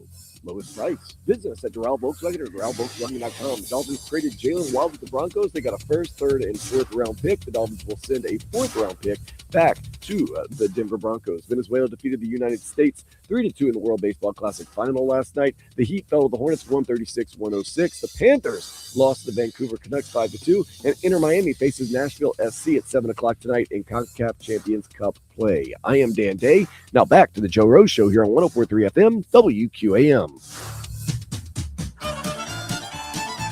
All right, welcome back here for the 9 o'clock hour. Plenty of stuff going on. We just finished that World Baseball Classic. I'm going to tell you, man, I enjoyed it. I really did. That was really cool. Just a complete home run for baseball in general. It all goes back to baseball, and Major League Baseball is a winner in this thing because, let's be honest, all the great players play in Major League Baseball. All right, hey, listen, besides all that, you heard the news there. Jaylen Waddle traded yesterday to the Denver Broncos. I guess not surprised. Let me give you the latest from Adam Schefter, okay? Go ahead. You ready for this? Teams that have called the Miami Dolphins to inquire about trading for Pro Bowl running back Devon Achane have been told that he is not available. You know what that means? Make a better offer. Thank you. I think I have learned through the years, whatever anybody tells you, you put stuff out there and just keep up in the, hey. Listen, it's not good enough. Make a better offer. Listen. I wouldn't give him up for a third-round pick. Hell no. We got a great third-round pick. Chris Greer, thank you. You got a bazillion third-round picks. Like, you need a top 50 pick. If you want Devon Achane, let me get that top 50. I'm really curious to see now that the veteran core of guys that are still here, and I'm not going to go, Brewer, Patrick Paul. They don't have enough veterans. I am curious their thoughts, though, as they see, like, holy smokes, we thought last year was young. This year is going to be younger. You want the truth, Joe? But do any of them ask out? Because we did find out, guys have find out that does work by asking out. You want the truth? Yeah. Everybody wants out of this thing, which is why. Are you sure Devon Achane wants to be here? No. Okay. I mean, he's under contract. Yeah. How far, if you're not happy, are you willing to go? He's under contract as long as he sits. It doesn't get paid. Doesn't do OTAs. Doesn't get paid. Probably show up at minicamp, not participate. Doesn't get paid. I'm not taking a snap during training camp. Doesn't get paid. I'm not playing in the exhibition season. Doesn't get paid. I'll show up and do my work in the regular season when I'm not going to subject myself to fines. He's been around to see the best of the best do it here in South Florida. I mean, he's his own team. What drills to get into and which ones will affect. Hold on, wait a minute. Who has he seen that's done this? I don't even think he's seen Xavier do it. Who's he seen that's done this? So let's get to Oh, damn. Okay. All right. Thanks. Appreciate it. My bad. You're right. See? I mean, you're right.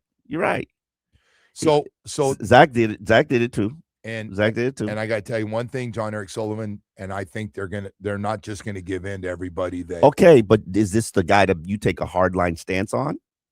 No, I think they're going to try to make some type of offer to him. Okay, you didn't answer the question. Is this the guy you know what the money is? 50 million, 30 million guarantees. You know the money. Is this the guy you take a hardline stance on? And then what is the consequences of taking that hardline stance with this guy? You see the position that they're always in? Yeah, no, I understand it. If he can make this, if he just goes in and his agent calls and says, "Listen, we're going to be real honest with you. Mm-hmm. We'd love to get out of here," knowing that somebody that's going to trade for him is going to get him a new contract. You pay me or you trade me. Right. Otherwise, I'm going to make it real uncomfortable for you. And they don't want to deal with that. And so is Achane. I don't know enough about him. He's kind of a private guy, so I don't know. I've seen him loosen up a little bit in card games at the hotel, but I don't he's not really a private guy. He's kind of a quiet guy. He's got a little bit of alpha in him. He's watched and learned. He's obviously really good. He's got his confidence. He understands. Oh yeah, he knows now. he could. He knows He's he one can of ball the now. best. Yeah, And he's got a he's gear learned. that He's learned a lot from Teron Armstead. 99% of the players he runs faster in the league. I mean, he knows all those things, and he knows he's a good receiver now. Ooh, that's what I need to talk to Teron, because Teron has counseled him for like 2 years. So how Teron says he should handle this situation is probably how he's going to handle the situation. Hey, listen, like I said, if he goes to his agent and says, all right, Waddle's gone and I want out of here, do whatever it takes, then, and that gets back to John Eric Sullivan. That's why you see a Adam Schefter report about we're not accepting offers for Devon Achane. He's not tradable. Hey, right now, I mean, all bets are off, right? I mean, with this thing and yesterday with Waddle. And again, hey, man, if you don't want to be here and you know what's going on and you don't want to be part of this quick, hopefully quick rebuild. Let's call it the Minkah Fitzpatrick. Oh, I knew Minkah was. Yeah, if you want, hell, he did it once already. He didn't like that way we were using him.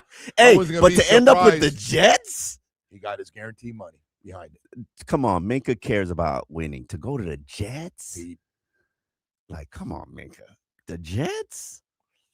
He got his guaranteed money for a 7th round pick. They just gave him away. Wanted at close to 30 years old to get one more guaranteed contract of money, and he got part of that done. He must know the Jets will trade him at the trade deadline or Maybe. something. Like, come on, that could happen. That don't make no sense on any front. But it is what I got to tell you. I think John Eric Sullivan going, hey man, I'm the new guy in town. And what's the word? What the agent say to you today? Oh, agent. Oh, he's on the phone. What's the problem here? Oh, all right. We'll see what we can do. Do me a favor. Don't say anything, and we'll see. We'll see what happens. No, I can't make any guarantees. I think John Eric Sullivan's got a really good idea. I don't think he's surprised by anything for a first-time GM. Nope. Go get him, John Eric Sullivan. Go get him. Yeah, I mean he's got a lot he's working against. And I think the Devon Achane situation, all I'm saying is, fans, don't get attached. Don't get attached. Well, there's nothing to get attached about right now. But I got to tell you, I saw two at Tyreek and Waddle together, and that didn't get us a playoff. I didn't say. I'm just saying, don't get attached to Devon Achane. Don't get attached. No, it's too bad. Yeah, I mean, talented guy, and would love to have him here. It's amazing he's only 24 too. I'm thinking 26, 27 now, and you get 24 years old. And again, one thing I did love about having Tyreek and Waddle and Achane on the same team. It just felt like at any given time, 2023, somebody was taking it to the house. That track meet, and we saw guys get one bad angle, and those guys were off to the races. And we saw that. Don't forget Raheem Mostert. Don't drop him out of there. No, I was just talking about Raheem, of course. Raheem, Raheem. Everybody forgets he was part of that track team too. Raheem had one of the great running back years. What do you have? The 20-something touchdowns in the season. 24, yeah. Some phenomenal amount. He went over 1,000 yards. He was a hell of a pickup. He really was. They were great. That was a phenomenal Dolphins team. His leadership was good with the group. Boy, I don't know what happened though. I'll tell you what. He fell out with Mike. That's what happened. That's what I mean. They were together a long time. Hey. He put the ball on the ground in Buffalo and in Indy. He did. And cost the team 2 victories. Mike benched him. He got in his feelings about being benched, and a war ensued. That's what happened. And the more you played Achane, I think the more you realize it wasn't about that. Yeah, but it was about ego. But you do realize it. It was about ego. He was fine with Achane. He mentored Achane. He was fine with No. But I'm saying at some point Achane had to play more. Yeah. Listen, man, he turned it. But hold on. That you got to give Achane some credit. That year you benched Raheem. Achane didn't tear it up. That year you benched Raheem. Achane didn't tear it up. Achane hadn't had a bad year here yet. I know, but not like the crazy numbers he had his rookie year and last year. Okay, but that year that he benched Achane, which was 2024, it's not like Achane tore it up. Achane was okay. Achane was solid. There's a guy that improved his. I have nothing bad to say about Devon Achane. I just don't. Okay, that guy on that team last year that at times was bad. Carrying the entire offense. 5.7 average. Yeah.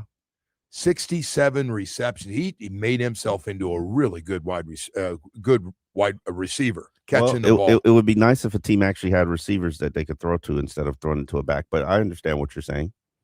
It's nice numbers. They're pretty numbers, and earned him a Pro Bowl, and he scored touchdowns, and he produced big plays, and he was unstoppable, and he drove the offense, and that's great. Do it again. Well, we can't just be about individual numbers as we talk about Tyreek and Waddle and Tua and Devon. We need to figure a way as a team to get better and win playoff games. And right now we are clearly behind two of the three teams in our division.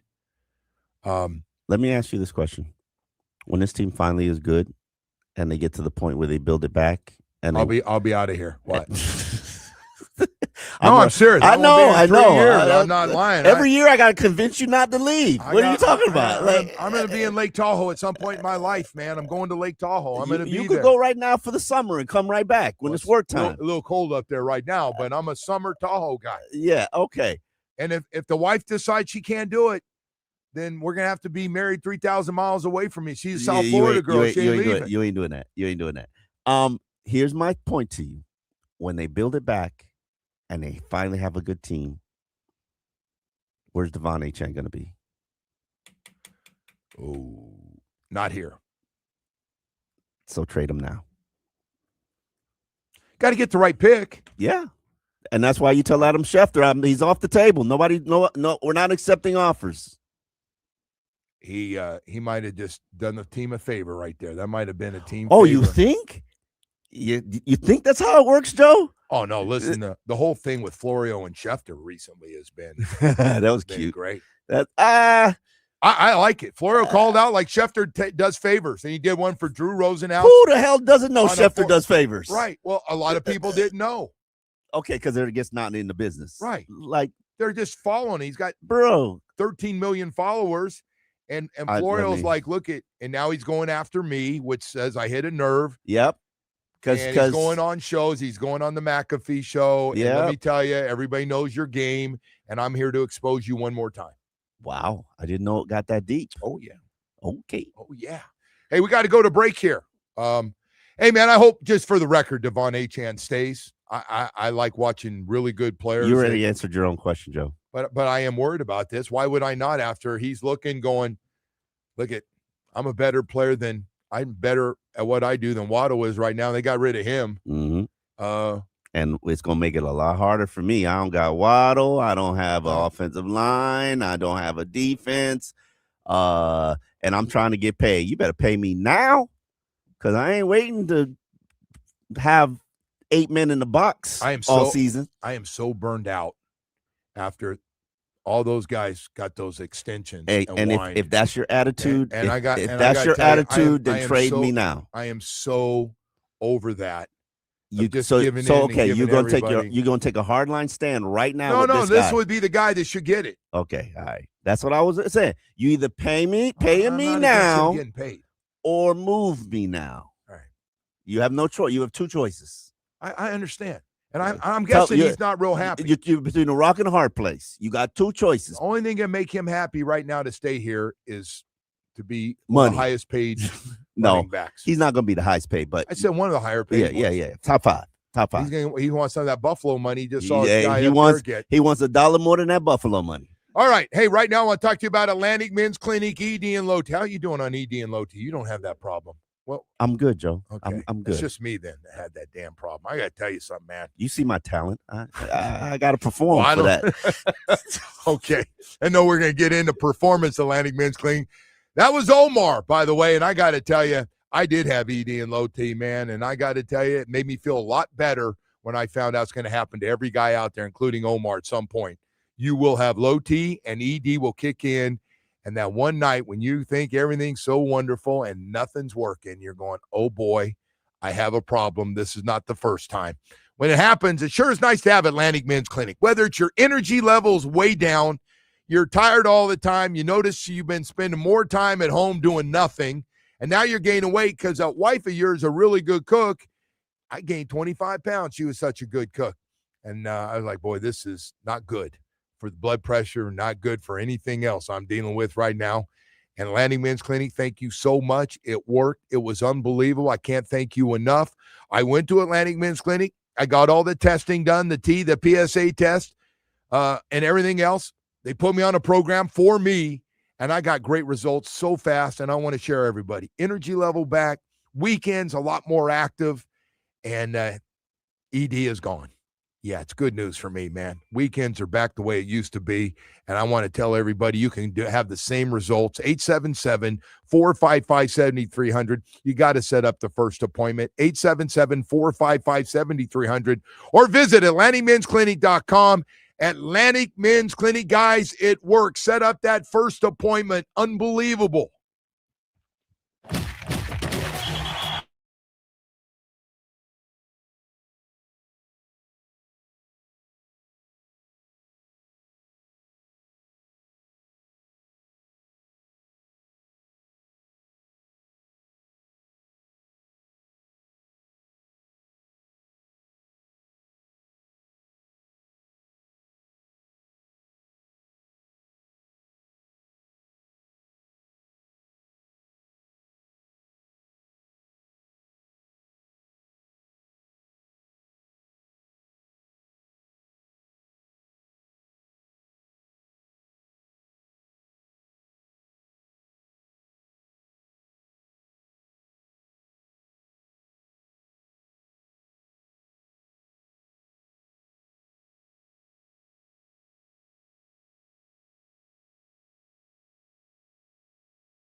All right, welcome back. Good morning to everybody. Omar Kelly with us all day, Dan Day. Ready to go here with everything going on. Hey, so I got to ask you, Omar, was the Waddle, what we got in return, enough?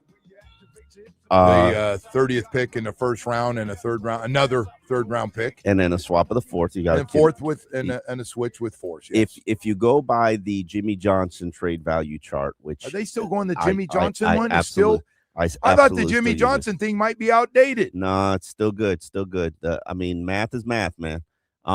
If you go by the Jimmy Johnson trade value chart, when you add it all up, it equates to the 24th pick in the 2026 NFL draft. And if you told me that I'm trading Jaylen Waddle for the 24th pick in this draft and then unloading the money, because you got to factor in the money. That's good. That's part of it. The money good is point. a significant part. It makes a lot of sense. And then factor in this as well. Okay, let's say he does play for the Miami Dolphins next year, and he doesn't deliver a 1,300-yard season. He shows you he's not an alpha. He shows you that he can't work without Tyreek. How do you get off that contract? How do you move it? What do you move it for? So, I mean, you don't have weaponry around him right now, so it's going to be even harder, especially with the relationship with Malik Willis.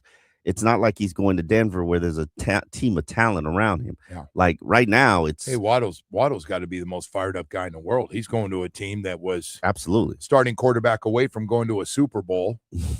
Yeah, no, and with an offensive guru who knows how to coach ball. And I don't even think Denver's finished, because I think they're going to probably go get that running back from New Orleans that Sean Payton's been Dan Day, running back in New Orleans. That's Sean Payton that used to play for Sean Payton, who's probably on the trade banged block. up a lot. Alvin Kamara? Yeah, Alvin Kamara. Yeah. Alvin Kamara, I'm sorry, he's going to be moved.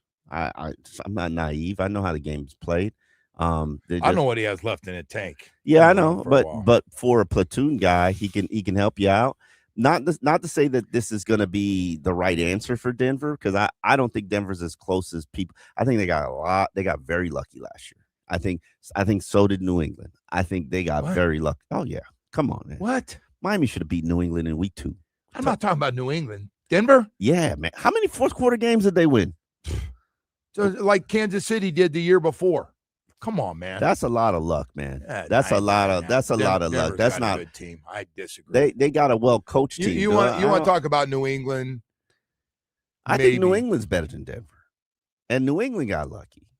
Denver's not that good. What makes Denver good? What do you watch every week? What makes you watch what seriously? Dolphins? What the Dolphins. The Denver Broncos. The Dolphins. Not good. What makes Denver good other than they win fourth quarter close games? I don't know. Denver had to beat some pretty good teams, minus the Raiders. They had beat Chargers. Got to beat the Chiefs. You're assuming the Chargers and the Chiefs were good teams, because last I checked, the Chiefs were not a good team. I think Chargers going to be really good this year. Oh yeah, because you're on that Mike McDaniel plan. He's an OC, not a head coach. And you on the Adam Mike McDaniel and Adam Gase together, baby. Never saw that one coming.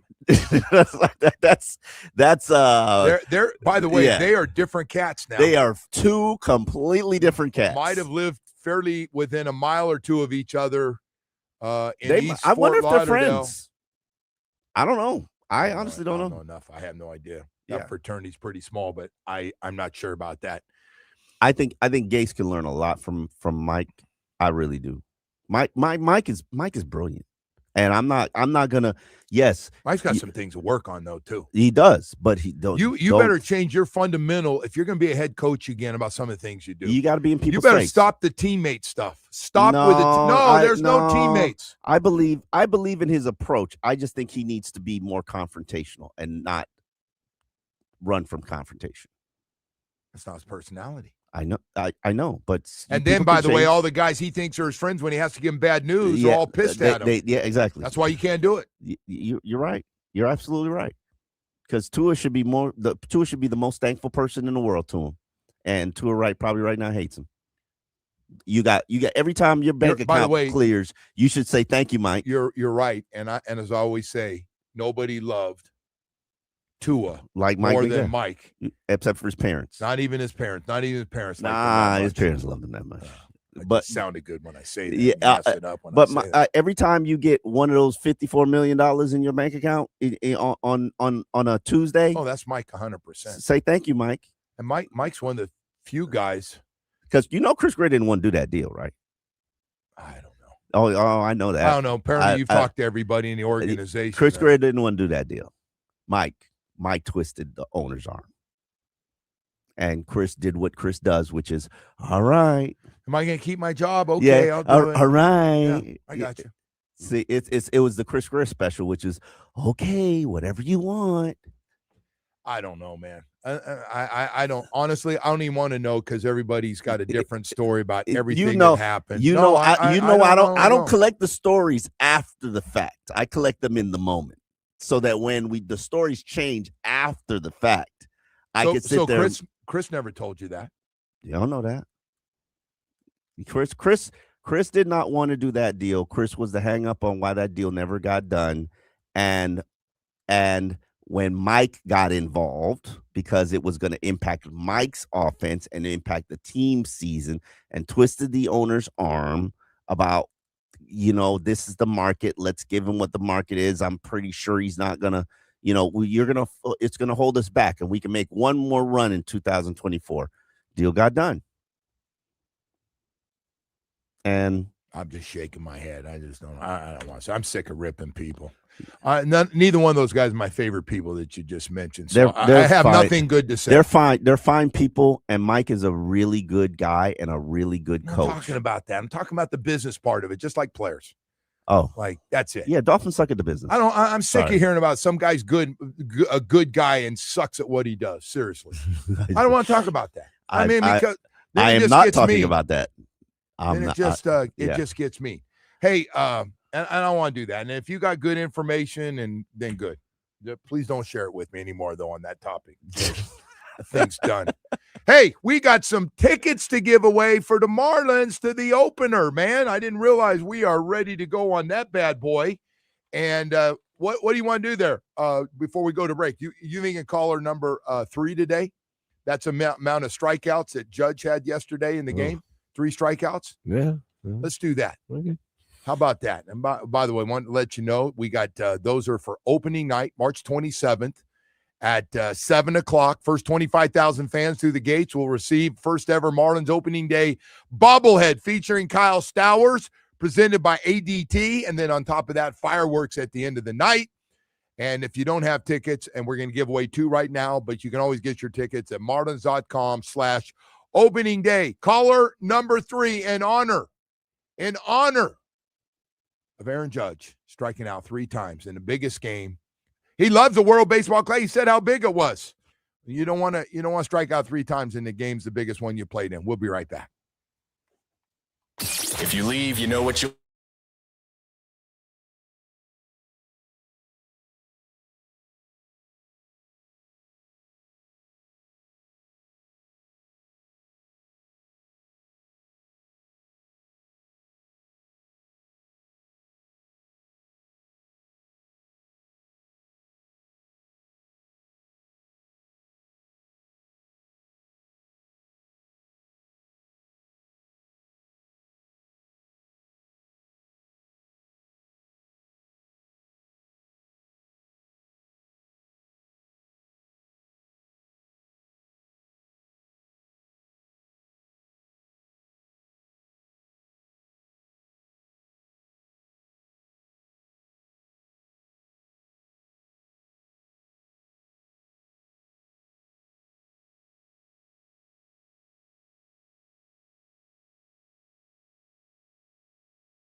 All right, welcome back, and good morning to everyone. We get any luck here with I didn't even look outside. How's our weather? Please tell me it's not raining. It's a little nippy, though, Joe. It's overcast. Oh, clearly, it looks like it's going to rain. I don't mind overcast. Just come on, man. You don't want your tennis courts to get messed up? No, they can't be wet. I don't care if it's overcast a little bit. Yesterday was kind of nice out there. I was out there for a few hours yesterday, but that's okay. Tomorrow, though. Tomorrow, man, people will start going because the biggest players will start playing Thursday, and then Friday everybody will be in the rotation, and then the tournament is on. Till I got to get out there, Joe. I know. You know what? Next week, Early next week is a good time, and if you get a chance, you want to do a little date, I got to tell you, the date night on a Friday, Saturday at night. Okay. And it goes. And by the way, the match is over, and they got to kick people out of there because it's still going strong. Music, the whole deal. Oh, yeah?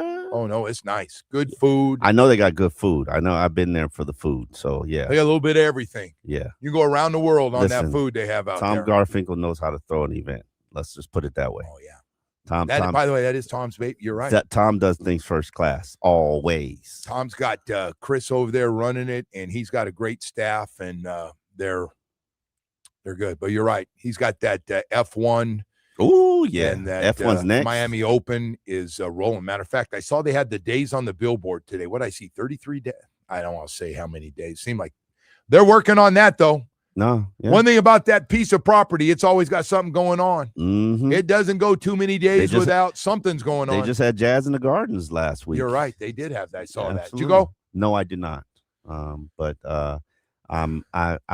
Man, that's the one thing. And then they got the World Cup coming after World that. Cup's going to explode. Yeah, no, listen, it's a phenomenal venue. They put a lot of money into it. And Steve Ross, I know people are, real disappointed in what the team has produced, but it ain't for lack of resources and effort and money put into it.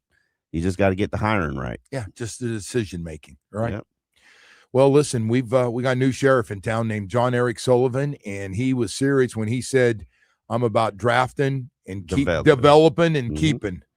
And he ain't messing around because now he's got, as of right now, and it could be more, 7 of the top 94 picks in this draft, including 2 first-round picks, a second-round pick, and 4 third-round picks. I thought it was 5 for a second, but 4 third-round picks. That's where the meat of the draft is. That's a good one. That's a good round. You know why those are important, Joe?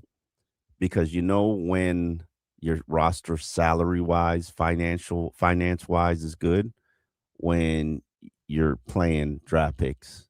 But then you also get to the point where this team was a couple years ago, where you got a lot of people graduating from the program or hitting free agency at the same time, and you got to make some tough decisions. That is tough.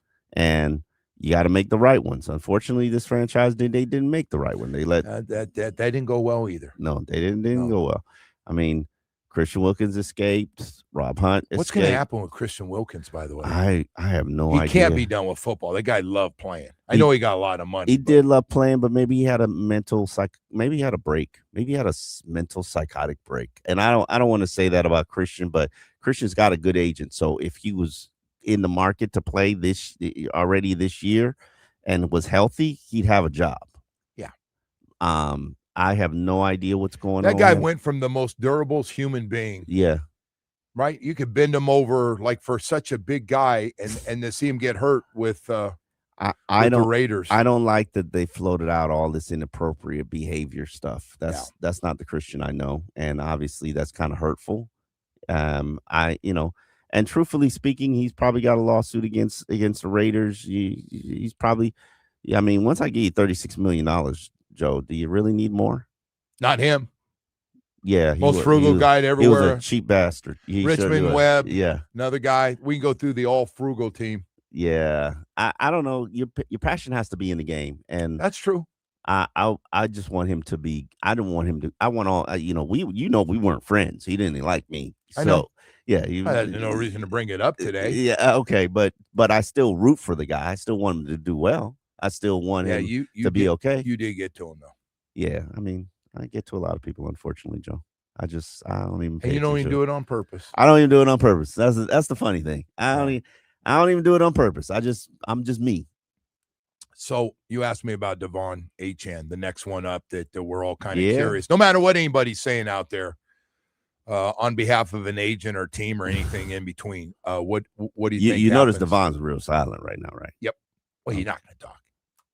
Yeah, he's real silent. You got agents to do all this stuff. And what's going to happen with Achane in your opinion? I think he's going to be traded before the draft. Okay. Just my personal opinion. Either he's going to get his money before the draft, or he's going to be traded before the draft. I don't think it's going to. So we can have another second-round pick.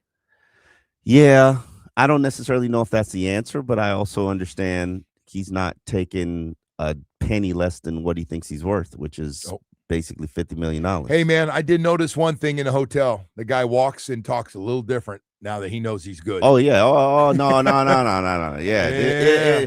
I saw him. No. I saw him in Madrid, and I went, "That man. There's a man right there that just got a little different walk." He's confident, and he's not shy about telling you, "I want my money."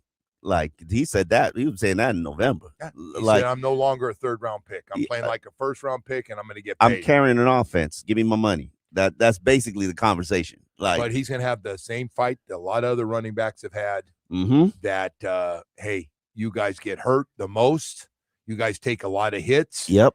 And your position just doesn't pay what other positions pay. But here's the thing. Well, here's why it has to get done before the draft. Because if a team that's in need of a running back goes and addresses it and gets it younger and cheaper, the motivation to go get a Devon Achane is not there. And then you're stuck with the Miami Dolphins, and they could drag this thing out and make you play on for $5.6 million and make you play on the franchise tag the next year. I just don't see that happening. You got to control your leverage when you have it, and he has it right now. No, he's gonna throw 1,800 yards of total offense in front of him, and NFL record-setting yards per carry average as a rookie. Yeah, no, he's 1,300 yards last year, and then my best year in year 3. I'm not playing on that year 4 of a third-round contract. Mm-hmm. All right, so besides all that, we have a lot of draft picks now. Any one priority now that we're empty at a bunch of positions? Any one priority? One? Yeah. Anyone that jumps out ahead? Does pass rush still ahead of wide receiver? Yes, because you don't have a single starter on the team. No offense to anybody who took offense to that. Chop. That's what you meant by you're taking a shot and Chop. I didn't say. I mean, hey, honestly, can Chop play on first and second downs? I hope Chop has got the biggest chip, because I've heard his comments, and that, hey, if you don't like it, there's one thing you can do about it. Go out and show everybody. That's it. Yeah. You can't argue your numbers are your numbers. You can't.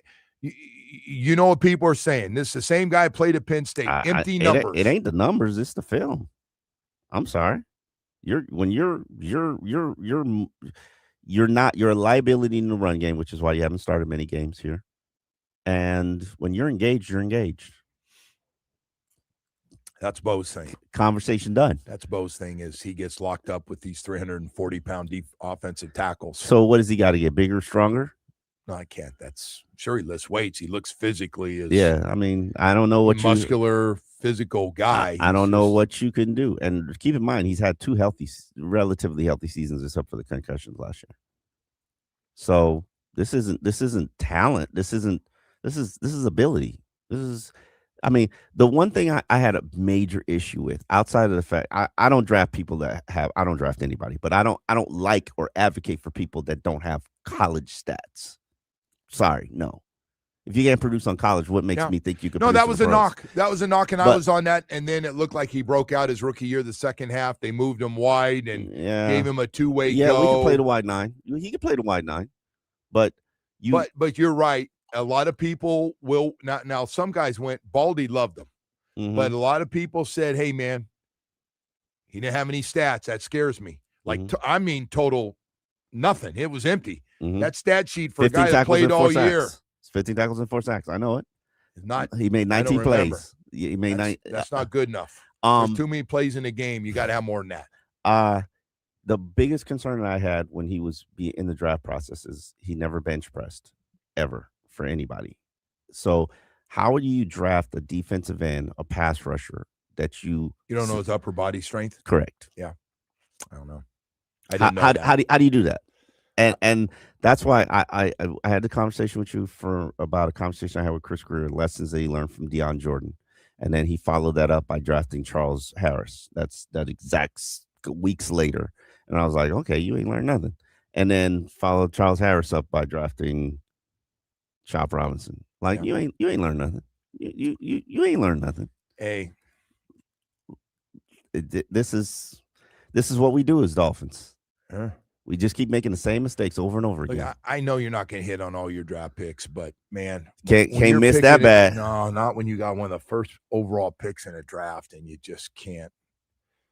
Yeah, of all the guys you can take, and if you don't like them, take another position of somebody, because we do this every year. We look at drafts, and then the guys behind us, and they end up being good players. Yeah, no. That you know what my biggest. This is the biggest violation Chris Greer has made, in my opinion. I'm trying not. You keep bringing him up. I do. I'm sorry. Right. His wife is going to come for me. Here's my biggest violation of the Chris Greer era. It's not even Tua over Herbert, because people don't remember history correctly. The Chargers were like, damn, they took Tua. No, that's BS. No, it's true. No, I'm telling you, true. It's true. It's don't, true. Don't start. That's I'm not telling true. you, it's true. That's not it's true. You're remembering You make it now. sound like everybody. No. I could tell you some stuff back. And I'm not going to do it because it's my good friend. And Okay. I can't do it. So All right. you're lucky. Okay. But that's not true. Okay. All right. Let's fast forward. 2021. You have the number 2 pick in the draft because you're lucked up. You got the number 2 pick in the draft. You trade down, then trade back up. Oh, no. He got two. Hold on. No. I ain't finished. You know what was sitting there waiting for you at number 2? Jamar Chase. Yeah. Who you knew was a Pro Bowl. I know. Generational talent. I remember Jamar Chase had his pro day the same day the Florida Gators had theirs with the tight end that's with Atlanta. Yeah. I know who you're talking about. Anyway. And it was sitting right there staring you in the face, and you know what you did? You got cute. You did. And you stepped down the road. Yeah. You stepped down in competition or in talent. Hey, Omar, man, you wore me out today, man. Some of your takes, I'll be honest, you and I sure watching the same team have a lot of disagreements, although the one we agree on, we got to get better quickly. And we got to hit on a lot of draft picks coming up here. Hey, we want to thank everybody for being with us today. And we had such a good time. We're going to do it again tomorrow morning. So thank you for being with us.